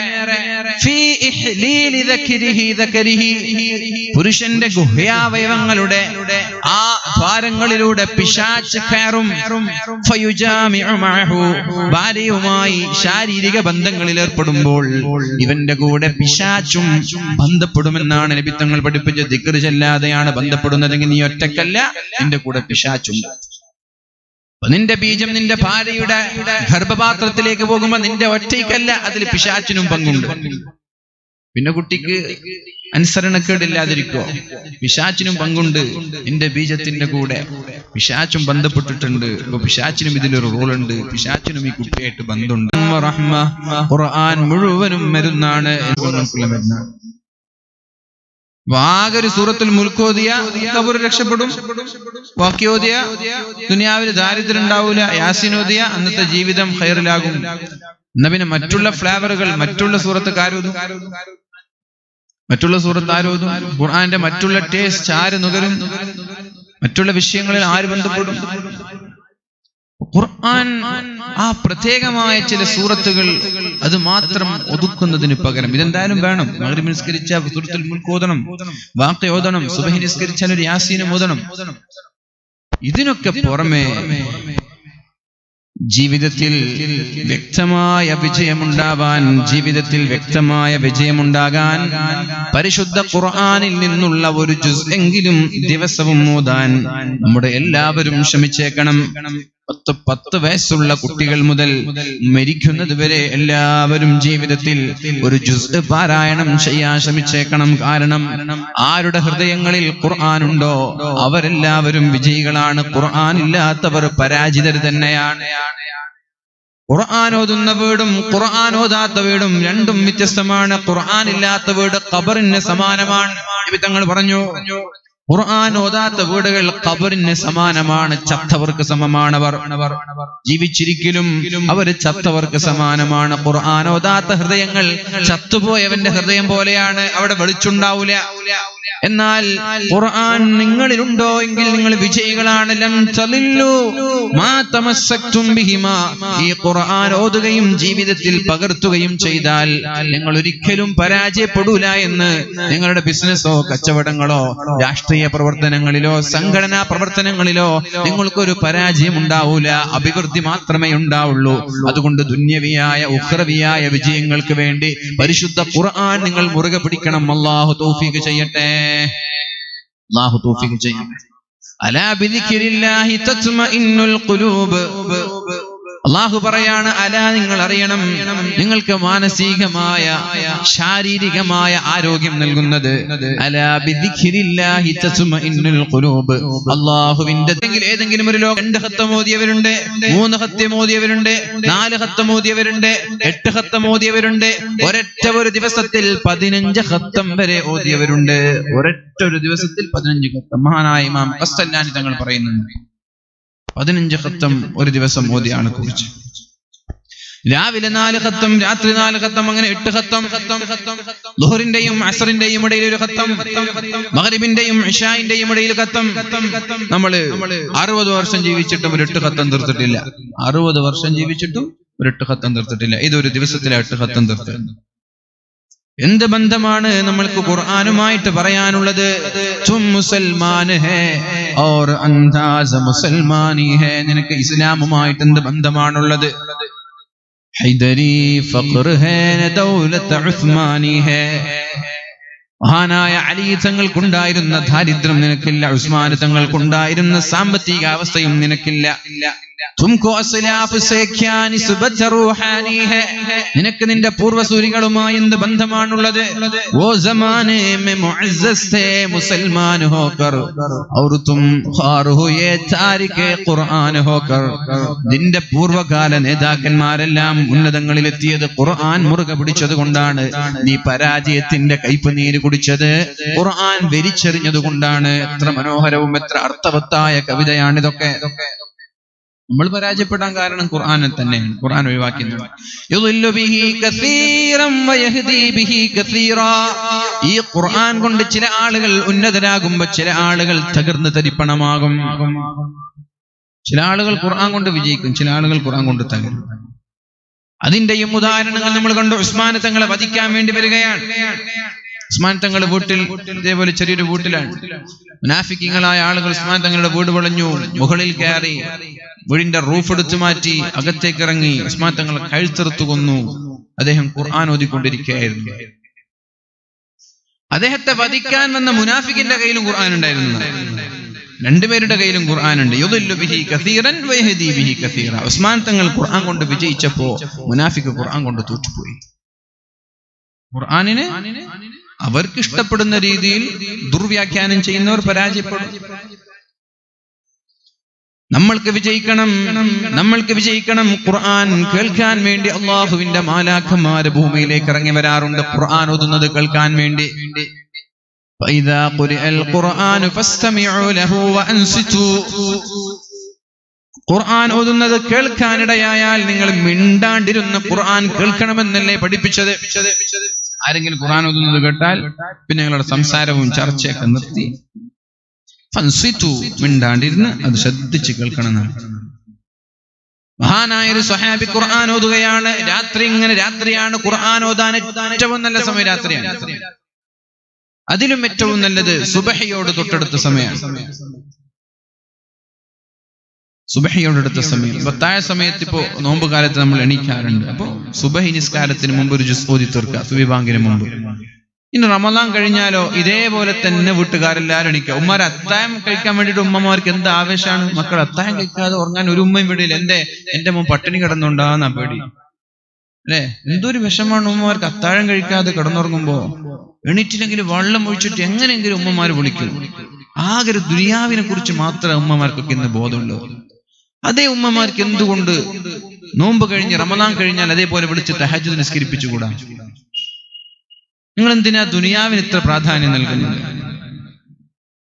എന്താ അത്തായം കഴിക്കണ്ടെന്നല്ല, അത്തായം കഴിക്കണം, നിർബന്ധമായിട്ട് കഴിക്കണം. ഈ അത്തായം കഴിക്കാതെ ഉറങ്ങുമ്പോ ഉമ്മാക്ക് പേടി, കൂലി സുന്നത്തിന് ഇഷ്ടപ്പെടുന്നല്ല, എന്റെ മകന് വൈകുന്നേരം വരെ പട്ടിണിയാവോന്നാണ്. ലാ തജഅലി ദുനിയാ അക്ബറ ഹമ്മിനാ വലാ മബ്ലഗ ഇൽമിനാ. അല്ലാഹുവേ വലാ തജഅൽ മുസീബതനാ ഫീ ദീനിനാ. അല്ലാഹുവേ ഞങ്ങൾക്ക് ദീനിനെക്കാളും പ്രധാനം ദുനിയാവിനോട് നൽകല്ല റബ്ബേ. ദുനിയാവിലുള്ള മുസീബത്ത് ദീനിനുള്ള മുസീബത്തും വെക്കുമ്പോ ദുനിയാവിലുള്ള മുസീബത്തിനോട് കൂടുതൽ പേടി ഞങ്ങൾക്ക് തരല്ലേ അല്ലാഹ്. തങ്ങളോട് പറഞ്ഞു, കുഴപ്പമില്ലെങ്കിൽ വിഷമിക്കണ്ട, കൂൾ ഡൗൺ, സമാധാനായിട്ടിരുന്നോ, കരയണ്ട, വിഷമിക്കണ്ട. നിങ്ങൾ ജമാഅത്തിന് വേണ്ടിയിട്ട് വന്നതല്ലേ? നിങ്ങൾ എത്തുമ്പോ ജമാഅത്ത് കഴിഞ്ഞു, ശരി തന്നെയാണ്. പക്ഷേ ജമാഅത്തിന് വേണ്ടി വന്നത് കൊണ്ട് നിങ്ങൾക്ക് അള്ളാഹു ജമാഅത്തിന്റെ പ്രതിഫലം തരുമെന്ന ഹദീസില്ലേ? അതുകൊണ്ട് നിങ്ങൾ കരയേണ്ട, വിഷമിക്കണ്ട എന്ന് പറഞ്ഞ് സമാധാനിപ്പിച്ചു. അപ്പൊ അദ്ദേഹം പറയാണ്, എന്റെ ജമാഅത്തിന് ഇഷ്ടപ്പെട്ടപ്പോൾ എന്നെ സമാധാനിപ്പിക്കാൻ വേണ്ടി കടന്നു വന്നത് ഒരാളാണ്. എന്നാൽ എന്റെ മകൻ മരിച്ചിരുന്നുവെങ്കിൽ 10,000-കണക്കിന് ആൾ വരുമായിരുന്നു എന്റെ വീട്ടിലേക്ക്. എന്റെ മകൻ മരിച്ചിരുന്നെങ്കിൽ എന്നെ സമാധാനിപ്പിക്കാൻ 10,000-കണക്കിന് ആൾ വരുമായിരുന്നു. മകൻ മരിക്കാന്ന് പറഞ്ഞാൽ ദുനിയാവിന്റെ മുസീബത്താണ്, ജമാഅത്തിന് ഇഷ്ടപ്പെടാന്ന് പറഞ്ഞാൽ ദീനിന്റെ മുസീബത്താണ്. എന്നിട്ട് അദ്ദേഹം ദുആ ചെയ്യണം, അല്ലാഹുവേ ദുനിയാവിനോട് ദീനിനേക്കാൾ താല്പര്യം നൽകരുത് പടച്ചോനെ. ദുനിയാവിന്റെ മുസീബത്തും ദീനിന്റെ മുസീബത്തും ഉണ്ടാകുമ്പോ ദീനിന്റെ മുസീബത്തിനോട് പ്രാധാന്യം നമ്മൾക്കുണ്ടാവണം, പേടിയുണ്ടാവണം. ഇവിടെ തഹജ്ജുദ് നിസ്കരിക്കാത്തതിൽ ഉമ്മമാർക്ക് വിഷമമില്ല. പിന്നെയോ അത്താഴം കഴിക്കാതെ കിടന്നുറങ്ങുന്നതിൽ വിഷമമുണ്ട്. ദുനിയാവിന്റെ മുസീബത്തിനാണ് ദീനിന്റെ മുസീബത്തിനേക്കാളും പ്രാധാന്യം നൽകുന്നത്. എന്റെ ശബ്ദം ശ്രവിക്കുന്ന ഉമ്മമാരോട്, കളി ഇത് ചില്ലറയല്ല, ഇത് തമാശയല്ല, ഇത് തമാശക്കളിയല്ല, കാര്യമാണ്. എങ്ങനെയാണോ റമദാനിൽ നമ്മുടെ മക്കളെ വിളിച്ചിരുന്നത്, അതേപോലെ തഹജ്ജുദ് നിസ്കരിക്കാനും നമ്മൾ റമദാൻ കഴിഞ്ഞാലും വിളിക്കണം, നിസ്കരിപ്പിക്കണം, ഖുർആൻ ഓതിക്കണം. ഉമ്മമാരുടെ മുമ്പിലുള്ള കടമയാണ്, ബാധ്യതയാണ്. തമാശയായി കാണരുത്, സിമ്പിളായി കാണരുത്. ഈ ഒരു സംസ്കാരം എല്ലാ ഉമ്മമാരും ഓരോ വീട്ടിലും തുടർന്നാൽ നമ്മുടെ മക്കൾ എല്ലാവരും, എല്ലാ വീട്ടുകാരും രാത്രി ഒരു സുബഹി നിസ്കാരത്തിന്റെ അരമണിക്കൂർ മുമ്പെങ്കിലും എണീറ്റ് വീടിൽ വെളിച്ചം നൽകി നിസ്കരിക്കൂലേ? അത് കാണാൻ അള്ളാഹുവിന്റെ മലക്കുകൾക്ക് ഇഷ്ടമാണ്. നക്ഷത്രങ്ങൾ കാണുമ്പോൾ എത്രത്തോളം സന്തോഷം നമ്മൾക്ക് തോന്നുന്നുണ്ടോ, അതേപോലെ ആകാശങ്ങളിൽ നിന്ന് മലക്കുകൾ ഭൂമിയിലേക്ക് നോക്കുന്നുണ്ട്. എന്തിന്? നക്ഷത്രങ്ങളെ പോലെ തിളങ്ങി നിൽക്കുന്ന വീടുകളെ കാണാൻ. ഏതാണ് ആ തിളങ്ങി നിൽക്കുന്ന വീടുകൾ? രാത്രി തഹജ്ജുദ് നിസ്കരിക്കുന്ന വീടുകളാണത്. രാത്രി തഹജ്ജുദ് നിസ്കരിക്കുന്ന വീടുകളിൽ നിന്ന് വെളിച്ചമുണ്ടാകും. ആ വെളിച്ചം കാണാൻ ആകാശങ്ങളിൽ നിന്നുള്ള മലക്കുകൾ താഴോട്ട് നോക്കാറുണ്ട്, ആസ്വദിക്കാൻ വേണ്ടി നോക്കാറുണ്ടെന്നാണ്. എന്തിനാണ് നമ്മളിങ്ങനെ മക്കളെ ഇങ്ങനെ ഉറക്കിക്കിടത്തിയിട്ട് എന്ത് കിട്ടാനാണ്? എന്റെ പ്രിയപ്പെട്ട ഉമ്മമാരോട് വളരെ കണിശമായി, കർക്കശമായി തന്നെ ഈ വിഷയം ഞാൻ പറയാണ്. എങ്ങനെയാണോ അത്താഴം കഴിക്കാൻ വേണ്ടി നമ്മുടെ മക്കളെ നമ്മൾ വിളിച്ചുണർത്തിയത്, അതിനേക്കാളും വളരെ ഗൗരവത്തോടെ ബാങ്ക് വിളിക്കുന്നതിന്റെ അരമണിക്കൂർ മുമ്പെങ്കിലും നിർബന്ധമായി നിങ്ങളുടെ മകന്റെ മുഖത്തേക്ക് വെള്ളമൊഴിച്ചെങ്കിലും നിങ്ങൾ വിളിച്ചുണർത്തി തഹജ്ജുദ് നിസ്കരിപ്പിച്ച് സുബഹി നിസ്കാരം വരെ ഖുർആൻ ഓതിപ്പിക്കണം. ഈ ഒരു ശീലം 10 വയസ്സ് മുതലുള്ള എല്ലാ മക്കളിലും ഉണ്ടാക്കണം. പെണ്ണായാലും ശരി, ആണായാലും ശരി, 10 വയസ്സ് മുതലുള്ള എല്ലാ മക്കളിലും ഈ ശീലം ഉണ്ടാക്കണം. അല്ലെങ്കിൽ പിന്നെ ഉമ്മമാരുടെ ആവശ്യം എന്താണ്? വസ്ത്രം വാങ്ങിച്ചു കൊടുക്കാൻ ഉമ്മമാരുടെ ആവശ്യമില്ല, കുപ്പായം വാങ്ങിച്ചു കൊടുക്കാൻ, പെരുന്നാളിന്റെ ഉടുപ്പുകൾ വാങ്ങിക്കാൻ ഒരു രക്ഷിതാവിന്റെയും ആവശ്യമില്ല. നിങ്ങൾ രണ്ടുപേരും മരിച്ചുപോയാൽ ഇവിടെ മക്കൾ വസ്ത്രം ധരിക്കാറില്ലേ? രണ്ടുപേരും മരിച്ചുപോയി സങ്കല്പിച്ചു. എത്ര പേരുടെ ഉമ്മയും ഉപ്പയും മരിച്ചു പോയിട്ടുണ്ട്. അല്ലാഹു മഗ്ഫിറത്ത് നൽകട്ടെ. അവരൊന്നും ഇവിടെ വസ്ത്രം ധരിക്കുന്നില്ല. ആരാ? ഒന്നുകിൽ അവരധ്വാനിക്കും, ചെറിയ കുട്ടികളാണെങ്കിൽ കുടുംബക്കാർ കൊണ്ടുപോയി കൊടുക്കും, കുടുംബക്കാരും ദരിദ്രനാണെങ്കിൽ നാട്ടിൽ ഏതെങ്കിലും ചാരിറ്റി സംഘടന കൊടുക്കും. ഭക്ഷണം കഴിച്ചിട്ടില്ലേ? നിങ്ങൾ മരിച്ചുപോയ ഭക്ഷണം കഴിച്ചില്ലേ? ഇവിടെ ചാരിറ്റി സംഘടനകൾ കൊടുക്കും, കുടുംബക്കാർ കൊടുക്കും. അപ്പൊ നിങ്ങൾ എന്തിനാണ് കുപ്പായം കൊടുക്കാനും ഭക്ഷണം കൊടുക്കാനല്ല ഉമ്മയുപ്പയും ദീൻ കൊടുക്കാനും? ദീൻ ഒരു ചാരിറ്റിയും കൊടുക്കില്ല, ദീൻ ഒരു സംഘടന കൊടുക്കില്ല, ഒരു കുടുംബക്കാരും കൊടുക്കില്ല. ദീൻ കൊടുക്കേണ്ട നിങ്ങളും ഉപ്പയും ഉമ്മയുമാണ്. നിങ്ങൾ അതിനു വേണ്ടി മാത്രമാണ് ദീൻ പഠിപ്പിക്കാനാണ്. തറക്ക വലദൻ സ്വാലിഹായ മക്കളെ ഇട്ടേച്ചു പോകാനാണ് നിങ്ങൾ. മരിക്കുമ്പോ പൈസക്കാരായ മക്കളല്ല, സ്വാലിഹീങ്ങളായ മക്കളെ നിങ്ങൾ ഉണ്ടാക്കി പോകേണ്ടത്. അങ്ങനെ പറഞ്ഞു സബഅത്തുൻ യജ്രി ബഅദ മൗതിഹി. ഒരാൾ മരിച്ചു കഴിഞ്ഞാൽ 7 കാര്യങ്ങൾ ഖബറിലേക്ക് വരും, ഒഴുകിയെത്തുമെന്നാണ്. അതിൽ ഔ തറക വലദൻ സ്വാലിഹ, സമ്പത്തിന് പ്രാധാന്യം നൽകുന്നതിന് പകരം ദീനിന് പ്രാധാന്യം നൽകി മക്കളെ സ്വാലിഹീങ്ങളാക്കി വളർത്തിയ രക്ഷിതാക്കൾ മരിച്ചുപോയാൽ 7 മക്കൾ ഇവിടെ ചെയ്യുമ്പോ, അവര് വുളൂ ചെയ്യുമ്പോൾ അതിന്റെ പ്രതിഫലം ഉമ്മയ്ക്കാണ്, അവര് നിസ്കരിക്കുമ്പോൾ അതിന്റെ പ്രതിഫലം ഉമ്മയ്ക്കാണ്, അവര് ഖുർആൻ ഓതുമ്പോൾ അതിന്റെ പ്രതിഫലം ഉമ്മയ്ക്കാണ്, ദിക്ർ ചെല്ലുമ്പോഴും ഇസ്തിഗ്ഫാർ ചെല്ലുമ്പോഴും സ്വതഖ ചെയ്യുമ്പോഴും അവർ ജീവിതത്തിൽ ചെയ്യുന്ന സകലമായ നന്മകളുടെയും പ്രതിഫലം മാതാപിതാക്കളുടെ ഖബറിലേക്ക് ഒഴുകിക്കൊണ്ടിരിക്കും അവരുടെ മരണം വരെ. എന്തുകൊണ്ട്? സമ്പത്തുണ്ടാക്കാൻ വേണ്ടിയിട്ടല്ല നിങ്ങൾ അധ്വാനിച്ചത്, മക്കളെ മുതലാളിമാരാക്കാനല്ല, മക്കളെ സ്വാലിഹീങ്ങളാക്കാനാണ്. സ്വാലിഹീങ്ങളാക്കിയാൽ പിന്നെ സമ്പത്തിന്റെ ആവശ്യം എന്താണ്? സ്വാലിഹീങ്ങളാവരോട് കൂടി അവർ ഏറ്റവും വലിയ മുതലാളിമാരായി മാറി. സ്വാലിഹീങ്ങളായാൽ അവർ ഓട്ടോമാറ്റിക് മുതലാളിമാരായി മാറി. അതെങ്ങനെ? എന്താ മുതലാളി എന്ന് പറഞ്ഞാൽ എന്താ? എന്തുദ്ദേശിച്ചാലും വാങ്ങാൻ കഴിയുക, ജീവിതത്തിൽ കടമില്ലാതെ ജീവിക്കുക, പ്രാരാബ്ദങ്ങളില്ലാതെ ജീവിക്കുക, ആരുടെ മുമ്പിലും യാചിക്കാതിരിക്കുക, ഭക്ഷണം കഴിക്കാൻ പ്രയാസപ്പെടാതിരിക്കുക, വസ്ത്രം ധരിക്കാൻ പ്രയാസപ്പെടാതിരിക്കുക. ഇതല്ലേ മുതലാളി എന്ന് പറഞ്ഞാൽ? ഇതല്ലേ? എന്നാൽ നിങ്ങളുടെ മക്കളെ സ്വാലിഹീങ്ങളാക്കിയാൽ വല്ലാഹു യതവല്ല സ്വാലിഹീൻ, സ്വാലിഹീങ്ങളായ ആളുകളെ അല്ലാഹു ഏറ്റെടുക്കുമെന്ന് അല്ലാഹുവിന്റെ വാഗ്ദാനമുണ്ട്. ഞാൻ ഏറ്റെടുക്കാം നിങ്ങൾ സ്വാലിഹീങ്ങളാക്കിയാൽ. എന്തിനാ പഠിച്ചോൻ ഏറ്റെടുക്കുന്നത്? ഭക്ഷണം ഞാൻ കൊടുക്കാം, കുപ്പായം ഞാൻ കൊടുക്കാം, അവരുടെ ജീവിതത്തിൽ അവർക്കുള്ള ആവശ്യങ്ങളെല്ലാം ഞാൻ നൽകാമെന്ന് അള്ളാഹു ഏറ്റെടുക്കുമ്പോ പിന്നെ നിങ്ങൾ ആരെയാ പേടിക്കുന്നത്? സ്വാലിഹീങ്ങളാക്കിക്കോളി. ഇനി മുതലാളിമാരാക്കിയിട്ടാണ് നിങ്ങൾ പോകുന്നത്, സ്വാലിഹീങ്ങളാക്കിയില്ല. ഏതെങ്കിലും ഒരു സുപ്രഭാതത്തിൽ അവരുടെ സമ്പാദ്യങ്ങൾ മുഴുവനും തകർന്ന് തരിപ്പണമായി പോയാൽ അവരെ ഏറ്റെടുക്കാൻ ഇവിടെ ഒരു കുഞ്ഞുമോൻ പോലും ഉണ്ടാവില്ല. സ്വാലിഹീങ്ങളാക്കിയ മരണം വരെ പടച്ചോന്റെ നിയന്ത്രണത്തിലാണ്. സ്വാലിഹീങ്ങളാക്കാതെ പൈസക്കാരാക്കി മാറ്റിയാൽ അവരെ പടച്ചോൻ ഏറ്റെടുക്കും. സമ്പത്ത് എങ്ങനെ വേണമെങ്കിലും തീരാം. സമ്പത്ത് തീരാൻ പ്രത്യേകമായ മാനദണ്ഡങ്ങളൊന്നും വേണ്ട. ഇന്നലത്തെ മുതലാളി ഇന്നത്തെ ദരിദ്രനാവാൻ സെക്കൻഡുകൾ മതി. സെക്കൻഡുകൾ മതി. ഇല്ലേ? അങ്ങനെയല്ലേ? ഇല്ലേ? നിങ്ങൾക്ക് അറിയൂലേ? ഇഷ്ടം പോലെ ഇല്ലേ അങ്ങനെ സംഭവങ്ങള്? വലിയ സൂപ്പർ മാർക്കറ്റുകളും ഹോട്ടലുകളും നടത്തുന്ന ആൾ എന്തെങ്കിലും ഒരു നിയമം, ഗൾഫ് രാജ്യങ്ങളിൽ ഹുക്കൂമത്തിന്റെ ഭരണകൂടത്തിന്റെ എന്തെങ്കിലും ഒരു നിയമം വന്നു, പിറ്റേ ദിവസം ഷോപ്പ് പൂട്ടി ദരിദ്രരായി, പിന്നൊന്നുമില്ല.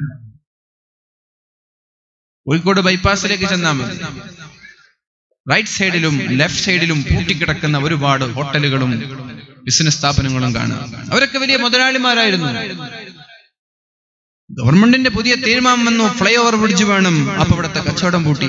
എന്തായി? എല്ലാവരും മുകളിൽ പറക്കാൻ തുടങ്ങി. പാർക്ക് ചെയ്യാൻ സ്ഥലമില്ല, ആള് വരുന്നില്ല, പൂട്ടിക്കിടക്കാണ് പല ഹോട്ടലുകളും. ഇങ്ങനെയുള്ള ചെറിയ നിയമങ്ങൾ മതി. വലിയ നിയമങ്ങളൊന്നും വേണ്ട, ചെറിയ ചെറിയ നിയമങ്ങൾ മതി. വലിയ കോടീശ്വരന്മാർ മാളിക മുകളേറിയ മന്നന്റെ തോളിൽ മാറാപ്പ് കെറ്റുന്നതും ഭവാൻ. ഇന്നലത്തെ മുതലാളിയെ ഇന്ന് ദരിദ്രനാക്കാൻ പടച്ചോന് വലിയ പണിയൊന്നുമില്ല. അതുകൊണ്ട് എന്റെ പ്രിയപ്പെട്ട സഹോദരിമാരോട് പറയാനുള്ളത്, മക്കളെ സ്വാലിഹീങ്ങളാക്കാനാണ് നിങ്ങൾ അധ്വാനിക്കേണ്ടത്. മക്കളെ സ്വാലിഹീങ്ങളാക്കാൻ നിങ്ങൾ അധ്വാനിച്ചാൽ മരണം വരെ അവര് മുതലാളിമാരാൻ. അവർക്ക് ജീവിതത്തിൽ പ്രയാസങ്ങൾ ഒന്നും ഉണ്ടാവൂല. അള്ളാഹു അവരെ ഏറ്റെടുക്കുമെന്ന് പടച്ച റബ്ബിന്റെ വാഗ്ദാനമാണിത്. അതുകൊണ്ട് നമ്മുടെ ജീവിതം മുഴുവനും അള്ളാഹുവിന് വേണ്ടി സമർപ്പിക്കാൻ നമ്മുടെ ഭാഗത്ത് പരിശ്രമങ്ങൾ ഉണ്ടാവണം.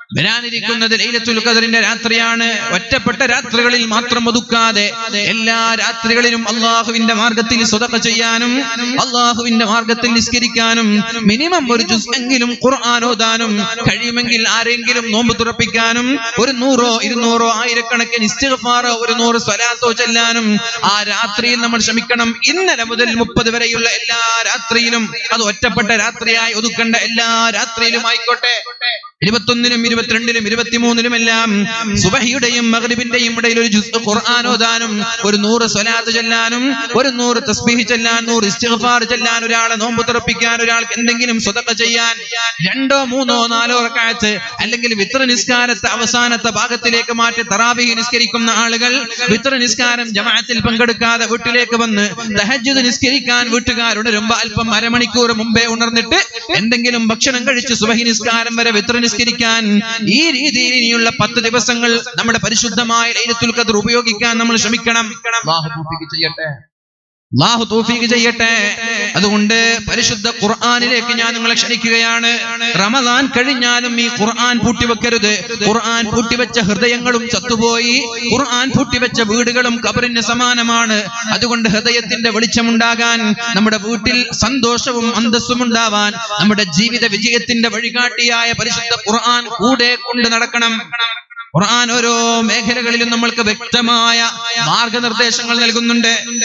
അല്ലാഹു പറയുന്നുണ്ട്, ബിസ്മില്ലാഹിർ റഹ്മാനിർ റഹീം, വസ്തഈനൂ ബിസ്സബ്രി വസ്സലാഹ് واستعينوا بالصبر والصلاة وإنها لكبيرة إلا على الخاشعين. എന്ത് പ്രാരാബ്ദങ്ങൾ വന്നാലും, എന്ത് പ്രയാസങ്ങൾ വന്നാലും, എത്ര വലിയ രോഗം വന്നാലും വസ്തഈനൂ, നിങ്ങൾ അല്ലാഹുവിനോട് സഹായം ചോദിച്ചോളൂ. എങ്ങനെ? ബിസ്സബ്രി വസ്സലാഹ്, 2 റക്അത്ത് നിസ്കരിച്ച് ക്ഷമയോടെ അല്ലാഹുവിനോട് ദുആ ചെയ്തുകൊണ്ട് അല്ലാഹുവിനോട് സഹായം തേടാനാണ് അല്ലാഹുവിന്റെ ഹബീബ് പരിശുദ്ധ ഖുർആനിലൂടെ പഠിപ്പിച്ചത്. ഒരു കൊടുങ്കാറ്റ് വന്നാൽ, ഒരു ഭൂകമ്പം വന്നാൽ, ഒരു സുനാമി വന്നാൽ, അല്ലെങ്കിൽ മാരകമായ പകർച്ചവ്യാധികൾ വന്നാൽ, നമ്മൾക്ക് സഹിക്കാൻ കഴിയാത്ത അസഹനീയമായ എന്ത് അസുഖങ്ങൾ വന്നാലും അല്ലാഹുവിന്റെ ഹബീബ് പഠിപ്പിച്ച വഴി 2 റക്അത്ത് നിസ്കാരത്തിലേക്ക് പ്രവേശിക്കാനാണ്. ചന്ദ്രഗ്രഹണം വന്നു, സൂര്യഗ്രഹണം വന്നു, എന്ത് വന്നാലും അല്ലാഹുവിന്റെ ഹബീബ് അഭയം തേടിയിരുന്നത് നിസ്കാരത്തിലേക്കാണ് എന്ന് കാണാം. അങ്ങനെയല്ലേ ചെയ്യേണ്ടത്? വീടി വരുമ്പോ നേരെ നിസ്കരിക്കാൻ പോവാം. 2 റക്അത്ത് നിസ്കരിച്ച് ക്ഷമയോടുകൂടി അള്ളാഹുവിനോട് സഹായം ചോദിച്ചാൽ അള്ളാഹു നിങ്ങളെ സഹായിക്കുമെന്നാണ് പറഞ്ഞത്.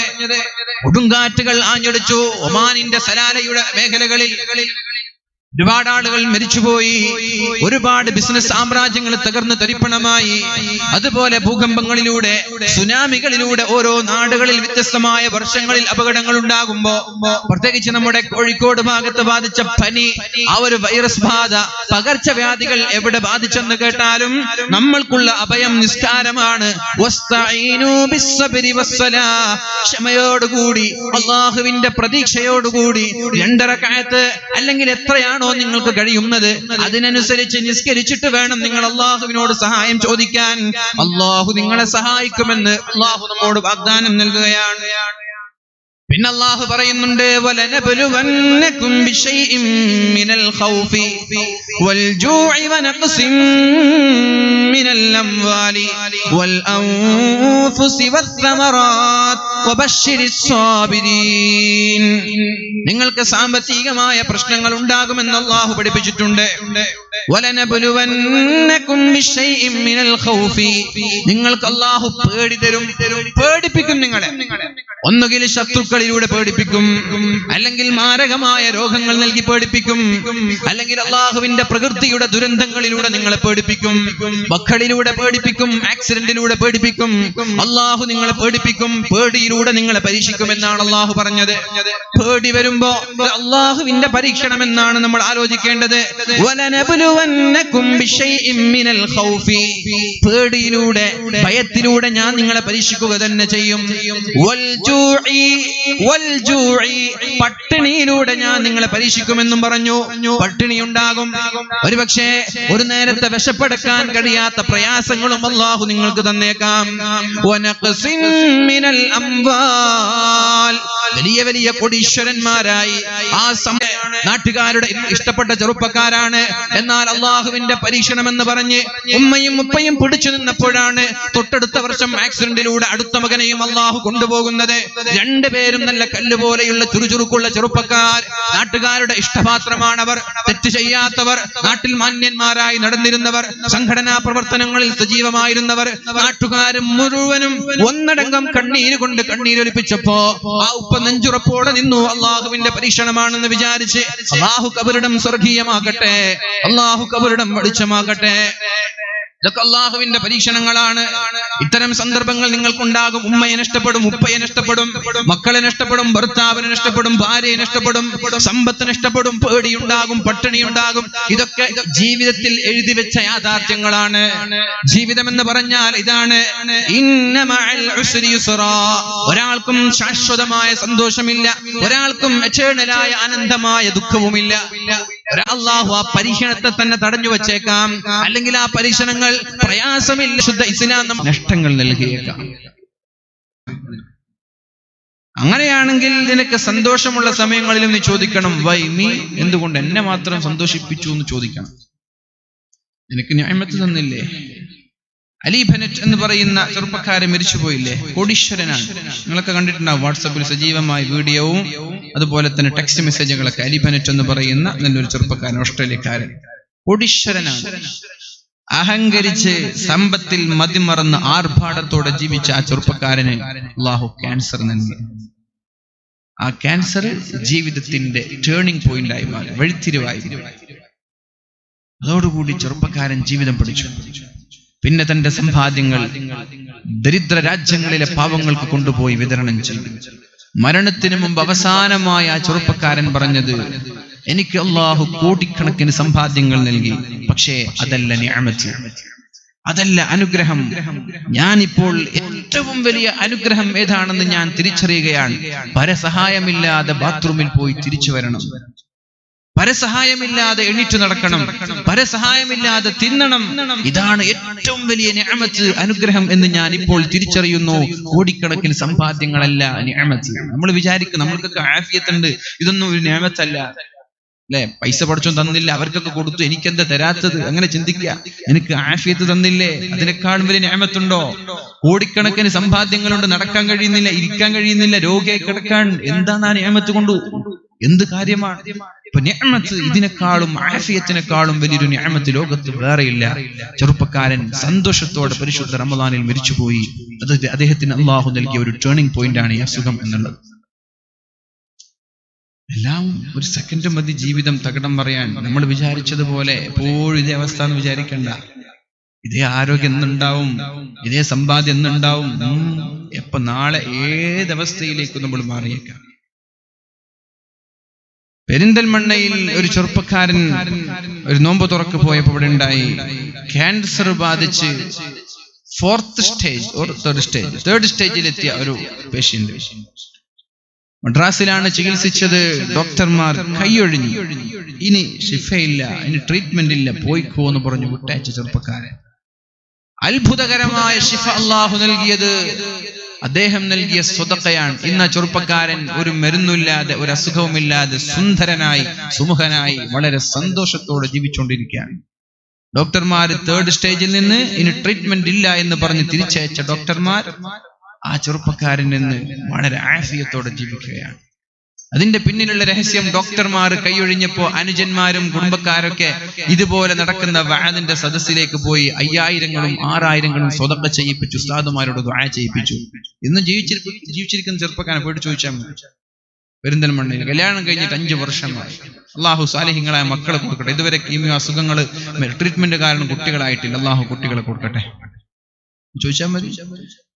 ഡോക്ടർമാർ കൈയൊഴിഞ്ഞപ്പോ അദ്ദേഹത്തിന്റെ അനുജനും കുടുംബക്കാരൊക്കെ വഅദിന്റെ സദസ്സുകളിൽ തേടിപ്പിടിച്ചു പോയി 5000ങ്ങളും 6000ങ്ങളും നൽകി ഉസ്താദുമാരെ കൊണ്ട് ദുആ ചെയ്യിപ്പിച്ചു. അത്ഭുതകരമായ ശിഫ അദ്ദേഹത്തിന് ലഭിച്ചു. ഇന്ന് തേടേണ്ടത് അല്ലാഹുവിലേക്കാണ്. അല്ലാഹുവിലേക്ക് അഭയം തേടി പിന്നെ മരുന്ന് കഴിക്കാം. അല്ലാഹുവിലേക്ക് അഭയം തേടാതെ മരുന്നിന്റെ പിന്നാലെ പോയാൽ നിങ്ങൾ വിചാരിക്കേണ്ട അതുകൊണ്ട് രക്ഷപ്പെടുമെന്ന്. അള്ളാഹുവിലേക്ക് അഭയം തേടി മരുന്ന് കുടിച്ചോളൂ, കുഴപ്പമില്ല. അള്ളാഹുവിനെ അഭയം തേടാതെ മരുന്നിന്റെ പിന്നാലെ പോകരുത്. മക്കളില്ലാത്ത ആളുകളും അങ്ങനെ തന്നെ. റബ്ബി ലാ തദർനി ഫർദൻ വഅൻത ഖൈറുൽ വാരിസീൻ. അല്ലാഹുവേ, മഹാനായ സക്കരിയ നബി അലൈഹിസ്സലാമിന്റെ പ്രാർത്ഥനയാണിത്. റബ്ബി ലാ തദർനി ഫർദൻ വഅൻത ഖൈറുൽ വാരിസീൻ. അല്ലാഹുവേ, നീ എന്നെ ഒറ്റയ്ക്കാക്കല്ല റബ്ബേ. വാർദ്ധക്യത്തിലാണ് ദുആ ചെയ്യുന്നത്. അല്ലാഹുവേ, നീ എന്നെ ഒറ്റയ്ക്കാക്കല്ല റബ്ബേ. വഅൻത ഖൈറുൽ വാരിസീൻ. നീ എനിക്കൊരു അനന്തരാവകാശിയെ തരണം അല്ലാഹ്. റബ്ബി ഹബ്ലി മിൻ ലദുക ദുർരിയതൻ ത്വയ്യിബ ഇന്നക സമീഉദ് ദുആ. അല്ലാഹുവേ, എനിക്ക് സാലിഹായ മക്കളെ താ അല്ലാഹ്. നീ എൻ്റെ ദുആഇനെ സ്വീകരിക്കണേ എന്ന് സക്കരിയ നബി അലൈഹിസ്സലാം ദുആ ചെയ്തപ്പോൾ ഫസ്തജബ്നാ ലഹു, ഉടനെ തന്നെ ഞാൻ ഉത്തരം നൽകി. ഏത് സമയത്ത്? വാർദ്ധക്യ സമയത്ത്. അപ്പോൾ അല്ലാഹു പറഞ്ഞു, ഞാൻ നിനക്ക് മക്കളെ തരാം. അപ്പോ സക്കരിയ നബിക്ക് തന്നെ അത്ഭുതം, എനിക്ക് മക്കളെ തരുന്നു. ഞാൻ ചോദിച്ചത് ശരി തന്നെയാണ്. ഈ വാർദ്ധക്യ കാലത്ത് ഞാൻ ചോദിച്ചു, നിന്നോടുള്ള വിശ്വാസം കൊണ്ട്. നമ്മളൊരു 40 വയസ്സൊക്കെ കഴിഞ്ഞാൽ ദുആ നിർത്തും, മരുന്ന് നിർത്തും, ഇനിയൊക്കെ കുട്ടി ഉണ്ടാകാൻ ഉറപ്പിക്കും. അതെങ്ങനെ നമ്മൾ ഉറപ്പിക്കും? ഡോക്ടർമാർ കുട്ടി തരും. നിങ്ങൾ എന്താ വിചാരിച്ചത്? ഡോക്ടർമാരല്ല കുട്ടി തരുന്നത്, മരുന്നുകളുമല്ല മക്കളെ തരുന്നത് അല്ലാഹുവാണ്. സക്കരിയ നബി അലൈഹിസ്സലാമിന് അത്ഭുതം. ഭാര്യ ചോദിച്ചു, ഞാൻ പ്രസവിക്കേ? ഞാൻ വൃദ്ധയായി, എന്റെ കൈയും കാലും എല്ലാം ദ്രവിച്ച് ശുഷ്കിച്ച് എന്റെ പിരീഡ് പോലും നിന്നുപോയ സമയം, എന്റെ മുടിയൊക്കെ നരച്ചുപോയി. അതുപോലെ സക്കരിയ നബിക്ക് അത്ഭുതം. എന്റെ മുടിയും എന്റെ താടിരോമങ്ങളൊക്കെ നരച്ചിട്ട് ഇനി എനിക്ക് കുട്ടി ഉണ്ടാവുക. അല്ലാഹു പറഞ്ഞു, ഹുവ അലയ്യ ഹയ്യിൻ. അതെനിക്ക് വളരെ എളുപ്പമാണ്. കുട്ടികളെ തരാന്ന് പറഞ്ഞാൽ എനിക്കൊരു റിസ്കും ഇല്ല, എനിക്കത് എളുപ്പമാണ്. മക്കളില്ലാത്ത ആളുകൾ അല്ലാഹുവിലേക്കാണ് അഭയം തേടേണ്ടത്. അല്ലാഹുവിനോടാണ് ദുആ ചെയ്യേണ്ടത്. അല്ലാഹുവിനോട് നിരന്തരമായി ദുആ ചെയ്ത് അല്ലാഹുവിൽ അഭയം പ്രാപിച്ചാൽ അല്ലാഹു നിങ്ങളെ നിരാശരാക്കൂല. എല്ലാ മേഖലകളിലും വ്യക്തമായ നിർദ്ദേശം അല്ലാഹു നൽകുന്നുണ്ട് നമ്മൾക്ക്. വബശ്ശിരിസ് സാബിരീൻ. ഇങ്ങനെ പ്രയാസങ്ങൾ ഉണ്ടാകുമ്പോ ക്ഷമിച്ചു നിൽക്കുന്ന ആളുകൾക്ക് നിങ്ങൾ സന്തോഷ വാർത്ത അറിയിക്കണം നബിയേ. ഇതായി ക്ഷമിക്കുന്നവർ അല്ലതിന്നുണ്ട്. ഇന്നാ ലില്ലാഹി വ ഇന്നാ ഇലൈഹി റാജിഊൻ. അല്ലാഹുവേ, ഞാൻ നിന്നിലേക്ക് മടങ്ങേണ്ടവനാണല്ലോ റബ്ബേ. ഞങ്ങളെല്ലാവരും നിന്റേതാണല്ലോ. നിന്റെ ഏത് തീരുമാനങ്ങളാണെങ്കിലും സ്വീകരിക്കാൻ ഞങ്ങൾ തയ്യാറാണല്ലോ. ഇതാ നമ്മൾ ചെല്ലേണ്ടത്. മക്കളില്ലേ? ഇന്നാ ലില്ലാഹി വ ഇന്നാ ഇലൈഹി റാജിഊൻ. മക്കൾ മരിച്ചോ? ഇന്നാ ലില്ലാഹി വ ഇന്നാ ഇലൈഹി റാജിഊൻ.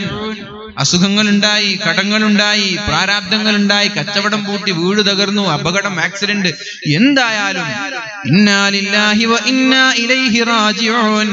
അല്ലാഹുമ്മ അജ്ർനി ഫീ മുസീബതി വ അഖ്ലിഫ് ലീ ഖൈറൻ മിൻഹാ. അല്ലാഹുവേ, എനിക്ക് വന്ന ഈ മുസീബത്തിൽ ഞാൻ നിന്നോട് കൂലി ചോദിക്കുകയാണ്, ഞാൻ ക്ഷമിക്കുകയാണ്. ഉദാഹരണം, ഒരു പനി വന്നു എന്ന് വിചാരിക്കുക. ഒരു പനി, ഒരു തലവേദന. നമ്മൾ ക്ഷമിക്കും. എന്നിട്ട് പടച്ചവനോട് പറയാം, ഞാൻ ക്ഷമിക്കുകയാണ്. നീ ഈ തലവേദന തന്നത് നീയാണെന്ന് എനിക്കറിയാം.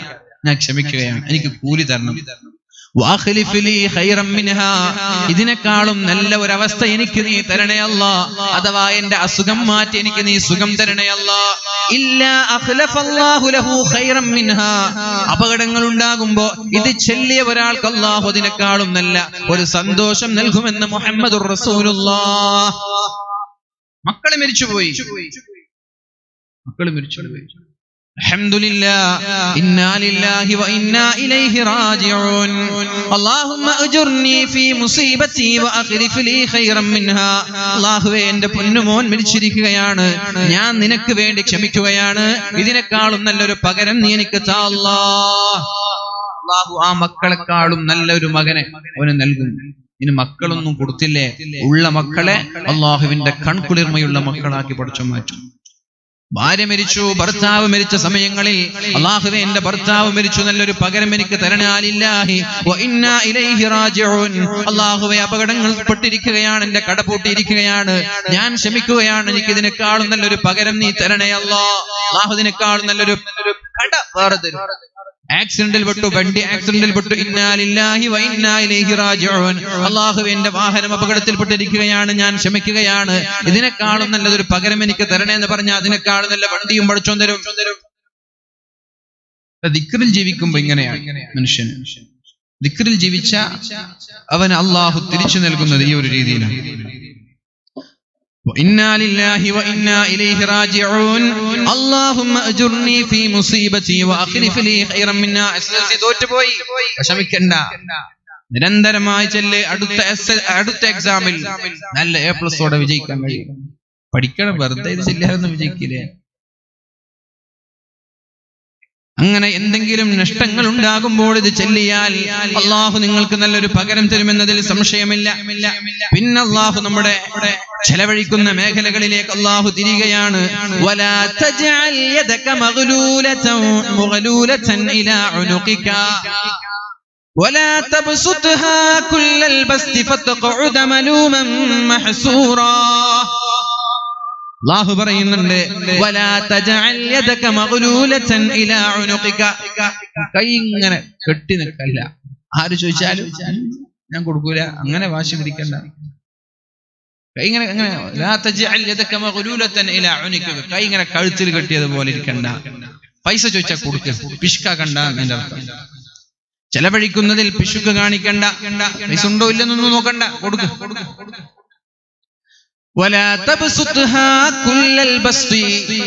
എന്നാൽ ആരെങ്കിലും ചോദിക്കുമ്പോ ഒന്നും ബാക്കി വെക്കാതെ എല്ലാം പൊറുക്കി കൊടുക്കുകയും വേണ്ട.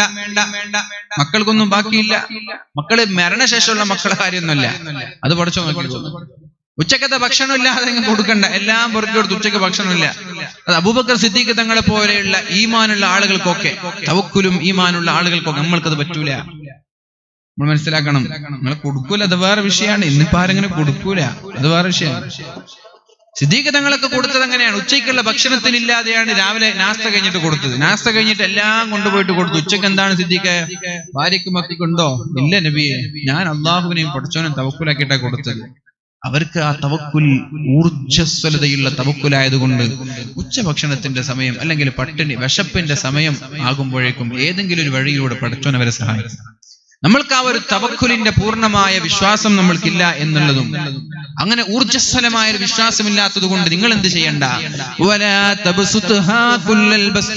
വരുന്നവർക്കെല്ലാം വാരിക്കോരി കൊടുത്തിട്ട് പിന്നെ ആളുകളോട് യാചിക്കാൻ ഇറങ്ങണ്ട. നിങ്ങൾ യാചിക്കാൻ ഇറങ്ങും. അതുകൊണ്ടാണ് പഠിച്ചോൻ പറഞ്ഞത്, ഉച്ചഭക്ഷണമില്ല, പട്ടിണി കിടക്കുമ്പോ അപ്പുറത്തെ വീട്ടിൽ പോയിട്ട് വല്ലതും താന്ന് പറയും. അതുകൊണ്ട് നിങ്ങൾ വാരിക്കോരി പൂർണ്ണമായി കൊടുക്കണ്ട, ഒരു മിതത്വം പാലിക്ക്.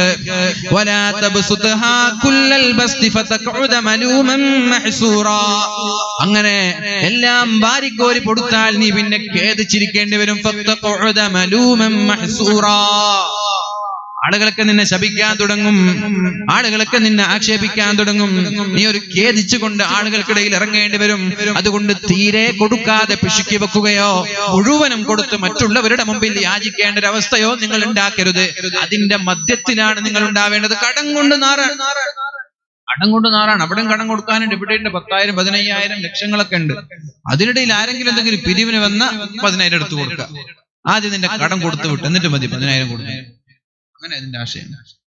കടം ഇഷ്ടം പോലെ കടങ്ങൾ. എന്നിട്ട് എന്തെങ്കിലും പള്ളിയുടെ പിരിവെന്ന് പറഞ്ഞാൽ 1,00,000 എന്റെ വക, ഇയാൾക്ക് 10,00,000 ഇവിടെ കടം ബാക്കിയുണ്ട്. ആളുകൾ ചോദിച്ചിട്ട് ശല്യം ചെയ്യാണ്, അത് കൊടുത്തില്ല, പള്ളിക്ക് 10,00,000. അങ്ങനെയല്ല ചെയ്യേണ്ടത്. അങ്ങനെ ചെയ്യുമ്പോഴാണ് ആളുകൾ നിന്നെ ആക്ഷേപിക്കുന്നത്. അതുകൊണ്ട് നീ എന്ത് ചെയ്യണം? നിന്റെ കടങ്ങൾ ആദ്യം കൊടുത്തു വെട്ടിയിട്ട് കൊടുത്തു, ബാക്കിയുള്ളത് കൊടുത്തു. എന്നാലും കൂട്ടുകാർക്ക് ബാക്കി വെക്കാതെ മറ്റുള്ളവരോട് കടം ചോദിക്കേണ്ട അവസ്ഥ നിനക്കുണ്ടാവരുത്. നല്ല മിതത്വം പാലിക്കണമെന്നാണ് അല്ലാഹു പറയുന്നത്. വല്ലദീന ഇദാ അൻഫഖൂ ലം യുസ്രിഫൂ വലം യഖ്തുറൂ വകാന ബൈന ദാലിക ഖവാമാ. ആരാണ് മുഅ്മിനീങ്ങൾ? ആരാണ് സത്യവിശ്വാസികൾ? വല്ലദീന ഇദാ അൻഫഖൂ, ചെലവഴിച്ചാൽ, ലം യുസ്രിഫൂ, അവർ അമിതമായി ദുർവ്യയം ചെയ്യൂല, അമിതമായി ചെലവഴിക്കൂല. അഥവാ ഒന്നുപോലും ബാക്കിയില്ലാതെ, മക്കൾക്ക് പട്ടിണിയായ മക്കൾക്ക് പോലും കൊടുക്കാതെ അമിത വ്യയം അവർ നടത്താറില്ല. വലം യഖ്തുറു, എന്നാൽ പിശുക്ക് കാണിക്കാറുമില്ല. വകാന ബൈന ദാലിക ഖവാമാ, ഒരു മനുഷ്യന്റെ ജീവിതം എന്ന് പറഞ്ഞാൽ മിതത്വം പാലിക്കലാണ്. എല്ലാറ്റിലും മിതത്വം. നിസ്കരിക്കന്നെ, നോമ്പ് നോക്കന്നെ, ഭാര്യയുടെ ഹക്ക് കൊടുക്കുന്നില്ല. ഇന്നലി ജസദിക ലക ഹഖൻ, നിന്റെ ശരീരത്തിന് നിന്നോട് ചില കടമകളുണ്ട്. നിന്റെ ഭാര്യയോടും നിനക്ക് ചില കടമകളുണ്ട്.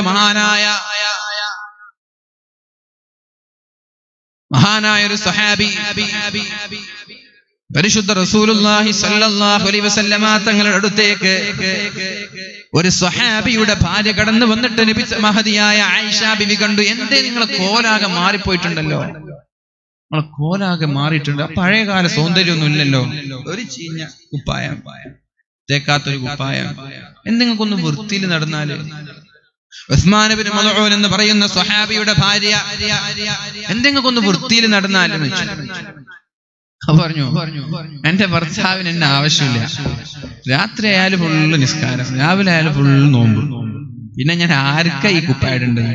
നമ്മളെ പെണ്ണുങ്ങൾ കുപ്പായിടുന്നത് എനിക്കറിയാം, ഭർത്താവിന് തീരെ കുപ്പായിടില്ല, പുറത്തുള്ള ആള് കാണാൻ വേണ്ടിയിട്ടാണ് നമ്മളെ നാട്ടിലെ പെണ്ണുങ്ങളൊക്കെ കുപ്പായിടില്ല അല്ലേ. ഭർത്താവ് നോക്കുന്നില്ല എന്ന് തോന്നിയപ്പോ കുപ്പായൊക്കെ ശ്രദ്ധിക്കാതിരിക്കാൻ തുടങ്ങി. നമ്മൾ വീട്ടിലുണ്ടാകും ഏറ്റവും മോശം, ഭർത്താവ് നോക്കുന്ന സ്ഥലങ്ങളെ ഏറ്റവും മോശം.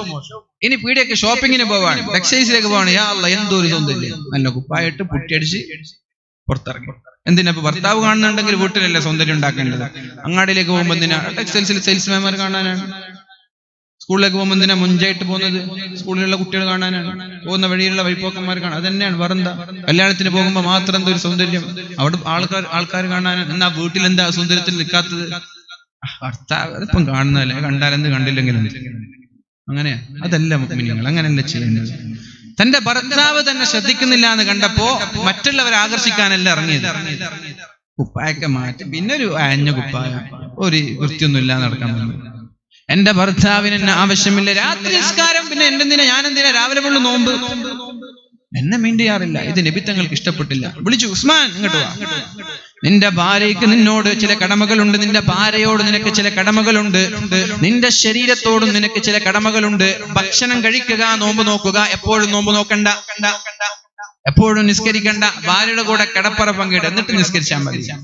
എനിക്കുണ്ട് ഭാര്യമാർ, ഞാൻ നിസ്കരിക്കലുണ്ട്, ഭാര്യമാരുടെ കൂടെ കിടപ്പറ പങ്കിടലുണ്ട്, ഞാൻ നോമ്പെടുക്കാറുണ്ട്, നോമ്പ് ഒഴിവാക്കലുണ്ട്, എന്നെക്കാൾ ഉഷാർ തൽക്കാരാവണ്ട. അങ്ങനെ പഠിച്ചോ ഒരു മിതത്വം, നിസ്കാരത്തില് ഇബാദത്തില് മിതത്വം. കുപ്പായം ധരിക്കാതെ എപ്പോഴും തസ്ബീഹ് ചൊല്ലി നടക്കണ്ട. ഭാര്യമാരെ തൃപ്തിപ്പെടുത്തണം, ഭർത്താവിനെയും തൃപ്തിപ്പെടുത്തണം. ഇതാണ് പരിശുദ്ധ ദീൻ പഠിപ്പിക്കുന്നത്. നല്ലൊരു മിതത്വം എല്ലാ മേഖലകളിലും പാലിക്കണമെന്നാണ് പരിശുദ്ധ ദീനിന്റെ താല്പര്യം. പ്രിയപ്പെട്ട സഹോദരിമാരോട് പറയാനുള്ള വിഷയം അത് തന്നെയാണ്. അങ്ങാടികളിലേക്ക് ഇറങ്ങുമ്പോൾ, അനാവശ്യമായി അങ്ങാടിയിലേക്ക് ഇറങ്ങുമ്പോൾ മാത്രം വല്ലാത്തങ്ങളുടെ ഒരു മുഞ്ചിലിറങ്ങുന്ന സമ്പ്രദായം നമ്മൾ നിർത്തിയേക്കണം. എന്നിട്ട് അന്യപുരുഷന്മാര് കാണുമ്പോൾ, പുറത്തിറങ്ങുമ്പോൾ അന്യപുരുഷന്മാര് കാണുന്ന രംഗങ്ങളിൽ മുഖം മറച്ച് അവർക്ക് നമ്മുടെ മുഖം പ്രദർശിപ്പിക്കാതെ നടക്കാൻ നിങ്ങൾക്ക് കഴിയണം. എന്തിനാണ് അന്യപുരുഷന്മാർക്ക് മുഖം പ്രദർശിപ്പിക്കുന്നത്? അതുകൊണ്ട് നിങ്ങൾക്ക് എന്ത് നേട്ടമാ കിട്ടുന്നത്? ആരെങ്കിലും നമ്പർ തരുന്നല്ലേ? അതെന്തിനിപ്പോ നിങ്ങൾക്ക് അള്ളാഹു കണക്കാക്കിയ ഒരു ഭർത്താവില്ലേ? അതുപോലെ അങ്ങനെ പഠനകാലത്ത് പ്രണയിച്ചൊരു ടൈം പാസിന് വേണ്ടി പ്രണയിച്ചതാണ്.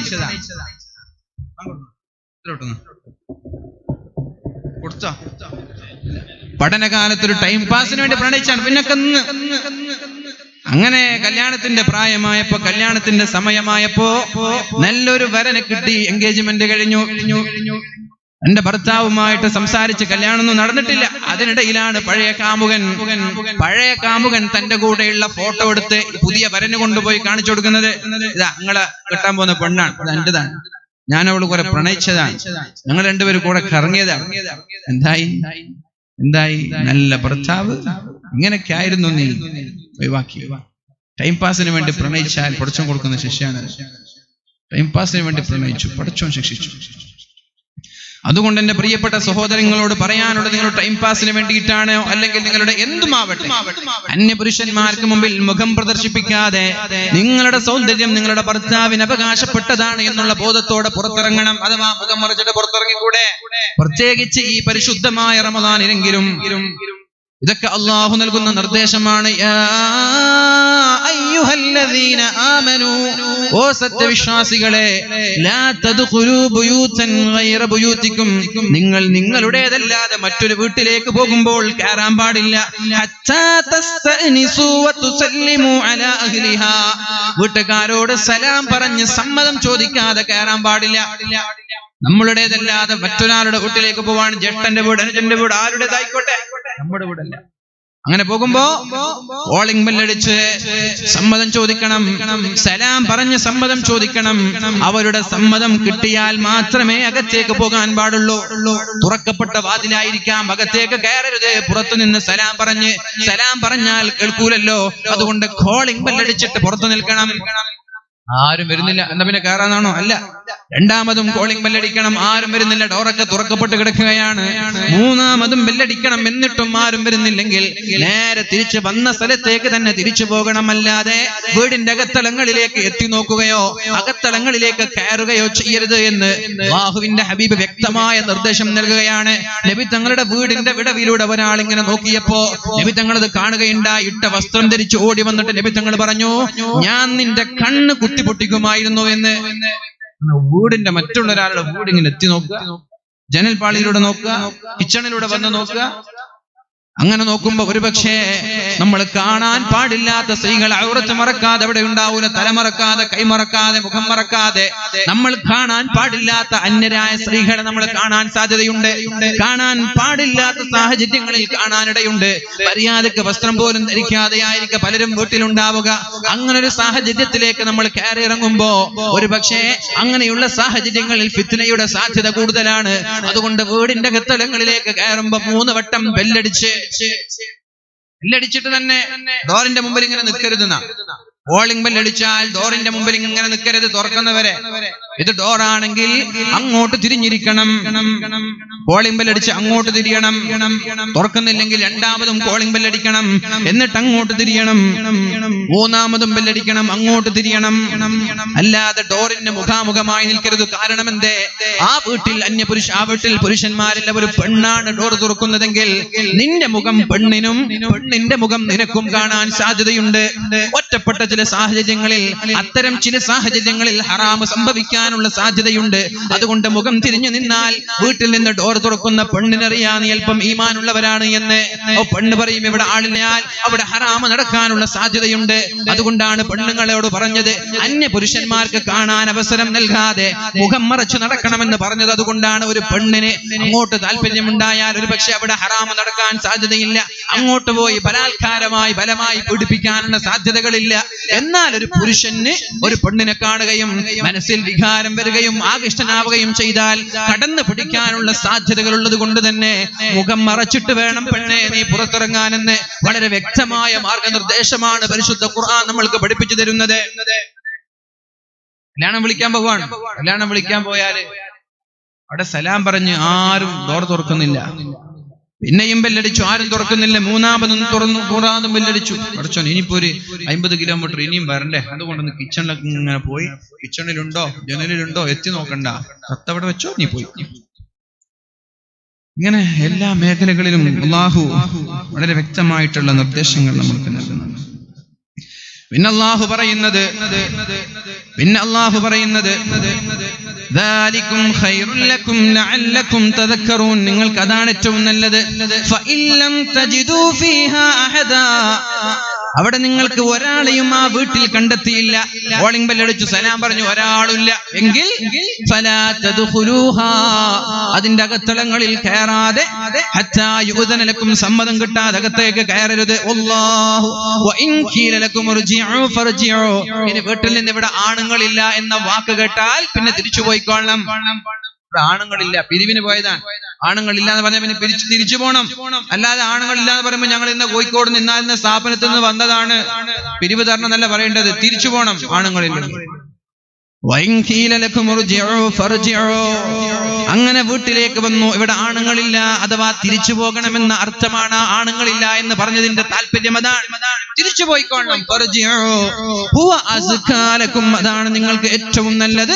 വല്ലാഹു ബിമാ തഅമലൂന ബസീർ. അല്ലാഹുവിനെല്ലാം അറിയാം, നിങ്ങൾ എന്തൊക്കെ ചെയ്യാമെന്ന് വ്യക്തമായ ഉൾക്കാഴ്ചയുള്ളവനാണ് അല്ലാഹു. നിങ്ങളുടെ ഓരോ പ്രവർത്തനങ്ങളിലും വ്യക്തമായ ഉൾക്കാഴ്ചയുള്ളവനാണ് അല്ലാഹു. അതുകൊണ്ടാണ് അല്ലാഹു തആല ഇങ്ങനെയൊക്കെ നിർദ്ദേശിക്കുന്നത്. എന്നിട്ട് അല്ലാഹു പറഞ്ഞു, ഇത് ആണുങ്ങളും പെണ്ണുങ്ങളും താമസിക്കുന്ന വീടിന്റെ അവസ്ഥയാണെങ്കിൽ, ആൾ താമസമില്ലാത്ത വീടാണെങ്കിൽ ലൈസ അലൈക്കും ജുനാഹുൻ, കുഴപ്പമില്ല, തദ്ഖുലൂ ബുയൂതൻ ഗൈറ മസ്കൂന, ആൾ താമസമില്ലാത്ത വീട്ടിലേക്ക് നിങ്ങൾ പോവാണ്, അവിടെ ആൾക്കാരില്ലാതറിയാ, അവിടെ നിങ്ങളുടെ ഗോഡൌണാണ്, നിങ്ങളുടെ ചരക്ക് വെക്കുന്ന നിങ്ങളുടെ വസ്തുക്കളും നിങ്ങളുടെ ചരക്കുകളും വെക്കുന്ന ഒരു സ്ഥലമാണെങ്കിൽ നിങ്ങൾ അവിടെ സലാം പറയണമെന്നില്ല, നിങ്ങൾക്ക് അവിടെ പോകാം, ഒരു പ്രശ്നമില്ല. ഫീഹാ മതാഉൻ ലക്കും വല്ലാഹു യഅലമു മാ തുബ്ദൂന വമാ തക്തുമൂൻ, കാരണം അവിടെ പ്രശ്നങ്ങളും ഫിത്നയും ഉണ്ടാവില്ല എന്ന് അല്ലാഹുവിനറിയാം. മനുഷ്യന്മാരില്ലാത്ത വീട്ടിലേക്ക് നിങ്ങൾ സമ്മതമില്ലാതെ കയറി പോകുന്നതിൽ പ്രശ്നമില്ല, നിങ്ങളുടേതാണെങ്കിൽ, മറ്റുള്ള ആളുടേതാണെങ്കിൽ നിങ്ങൾക്ക്. എന്നിട്ട് അല്ലാഹു പെണ്ണുങ്ങളോട് പറയുന്നുണ്ട്, ഖുൽ, നബിയെ പറഞ്ഞു കൊടുക്കണം, ലിൽ മുഅ്മിനീന യഗുല്ലൂ മിൻ അബ്സാരിഹിം, പെണ്ണുങ്ങളോട് പറയണം, ആണുങ്ങളോട് പറയണം കണ്ണ് ചിമ്മാൻ, കണ്ണ് ചിമ്മി നടക്കാൻ പറയണം. വയഹ്ഫളൂ ഫുറൂജഹും, മുഹ്യാവയവങ്ങളെ ഹറാമിൽ നിന്ന് നിയന്ത്രിക്കാൻ പറയണം. ദാലിക അസ്കാ ലഹും, അതാണ് നിങ്ങൾക്ക് ഏറ്റവും നല്ലത്. കണ്ടവരൊക്കെ ഇങ്ങനെ നോക്കി നടക്കണ്ട, കണ്ണ് ചിമ്മണം. ഹറാം കാണുമ്പോ കണ്ണ് ചിമ്മണം. കണ്ണ് ചിമ്മാതെ ഹറാമിന്റെ പിന്നാലെ പോയാ കാണുന്ന പെണ്ണുങ്ങളെയൊക്കെ സ്കാൻ ചെയ്ത് നടക്കുകയാണെങ്കിൽ എന്നും നിന്റെ മനസ്സിലുണ്ടാകുന്നത് വ്യഭിചാരത്തിന്റെ ചിന്തകളായിരിക്കും. രാവിലെ മുതൽ വൈകുന്നേരം വരെ നൂറുകണക്കിന് പെണ്ണുങ്ങൾ ഇങ്ങനെ സ്കാൻ ചെയ്ത് സെൻസർ ചെയ്ത് നടക്കാൻ, ഇങ്ങനെ മനസ്സിൽ വ്യഭിചാരത്തിന്റെ ചിന്തകളായിരിക്കും ഉണ്ടാവുക. അതുകൊണ്ട് നീ എന്ത് ചെയ്യണം? ഹറാം കാണാതെ ഹറാമിൽ നിന്ന് നീ കണ്ണിനെ നിയന്ത്രിക്കണം. ആദ്യമായി വ്യഭിചാരത്തിന് സാധ്യതയുള്ള മേഖല കാഴ്ചയാണ്. ആദ്യം നമ്മൾ കാണുന്നു, ആ കാഴ്ചയിൽ നിന്നാണ് വ്യഭിചാരം ഉണ്ടാകുന്നത്. നീ കണ്ടില്ലേ, വ്യഭിചാരത്തിൽ നിന്ന് നിനക്ക് രക്ഷപ്പെടാം. അതുകൊണ്ട് നീ നോട്ടം വരെ ശ്രദ്ധിക്കണം എന്ന് അല്ലാഹു പറഞ്ഞു. കണ്ടാൽ എന്ത് ചെയ്യണം? നമ്മൾ രണ്ടുപേരും കാണാൻ, ഒരു പെണ്ണൊരാണ് കാണാൻ, സ്കൂളിലേക്ക് സ്ഥിരമായിട്ട് പോകുന്ന വഴിയൊക്കെ നോക്കി വെച്ചു, ഏതാണ് ആരുമില്ലാത്ത സ്ഥലം നോക്കി വെച്ചു. എന്നിട്ട് ഒരു ചെറുപ്പക്കാരൻ ബൈക്കായിട്ട് വരാണ്, കാണാൻ. ഒരുപക്ഷെ ആദ്യമായിട്ട് കാണുമ്പോഴൊന്നും ആ പെണ്ണിന് ഇവനോട് താല്പര്യം ഉണ്ടായിക്കൊള്ളുന്നില്ല. ചെറുപ്പക്കാരൻ വന്നത് ഇവിടെ കാണാനാണ്, ഇവന് തിരിച്ച് താല്പര്യം ഉണ്ടായിക്കൊള്ളുന്നില്ല. മെയിൻ ചെയ്യാതെ പോയി. അങ്ങനെ കുറെ കാലം ഒരു മാസമൊക്കെ മെയിൻ ചെയ്യാതെ പോയി. പിന്നെ സ്ഥിരം നിൽക്കുമ്പോ പെണ്ണിന്റെ മനസ്സിലൊരു വിഷമം, കുറെ കാലായില്ല പഠിച്ചോൻ എന്റെ ബാക്കിൽ വരാൻ തുടങ്ങിയിട്ട്, ഇങ്ങനെ നമ്മള് ബേജാറാവൂലേ?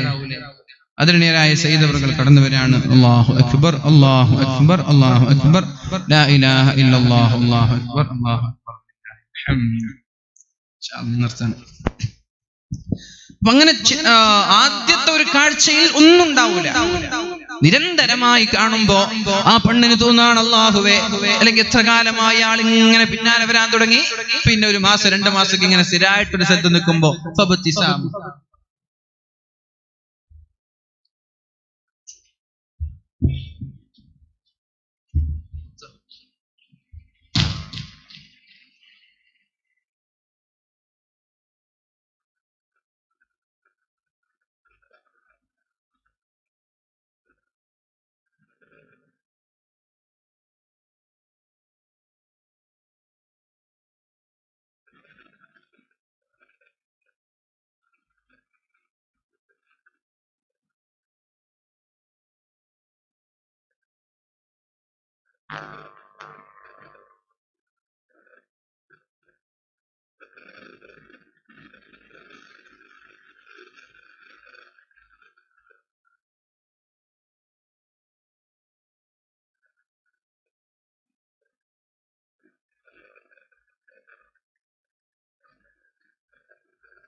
ഞാൻ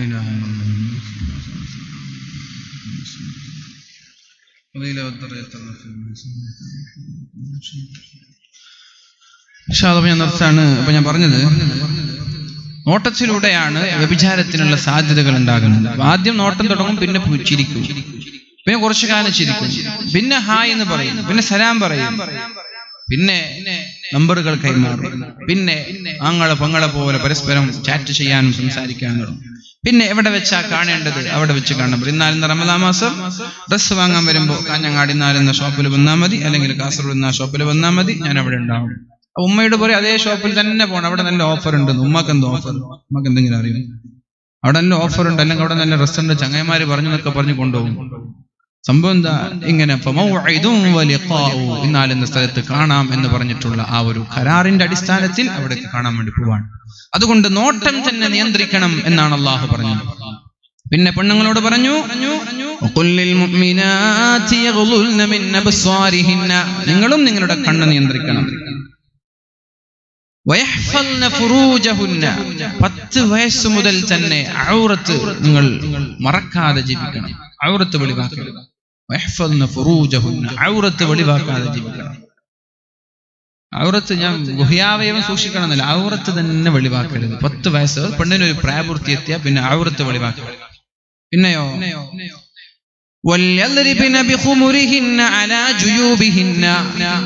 മുഖം നമ്മുടെ മൂടുപടം നെഞ്ചിലേക്ക് താഴ്ത്തിയിടണം. ജനങ്ങൾ ആകർഷിക്കുന്ന മേഖലകളൊക്കെ നിങ്ങൾ മറച്ചു നടക്കണം.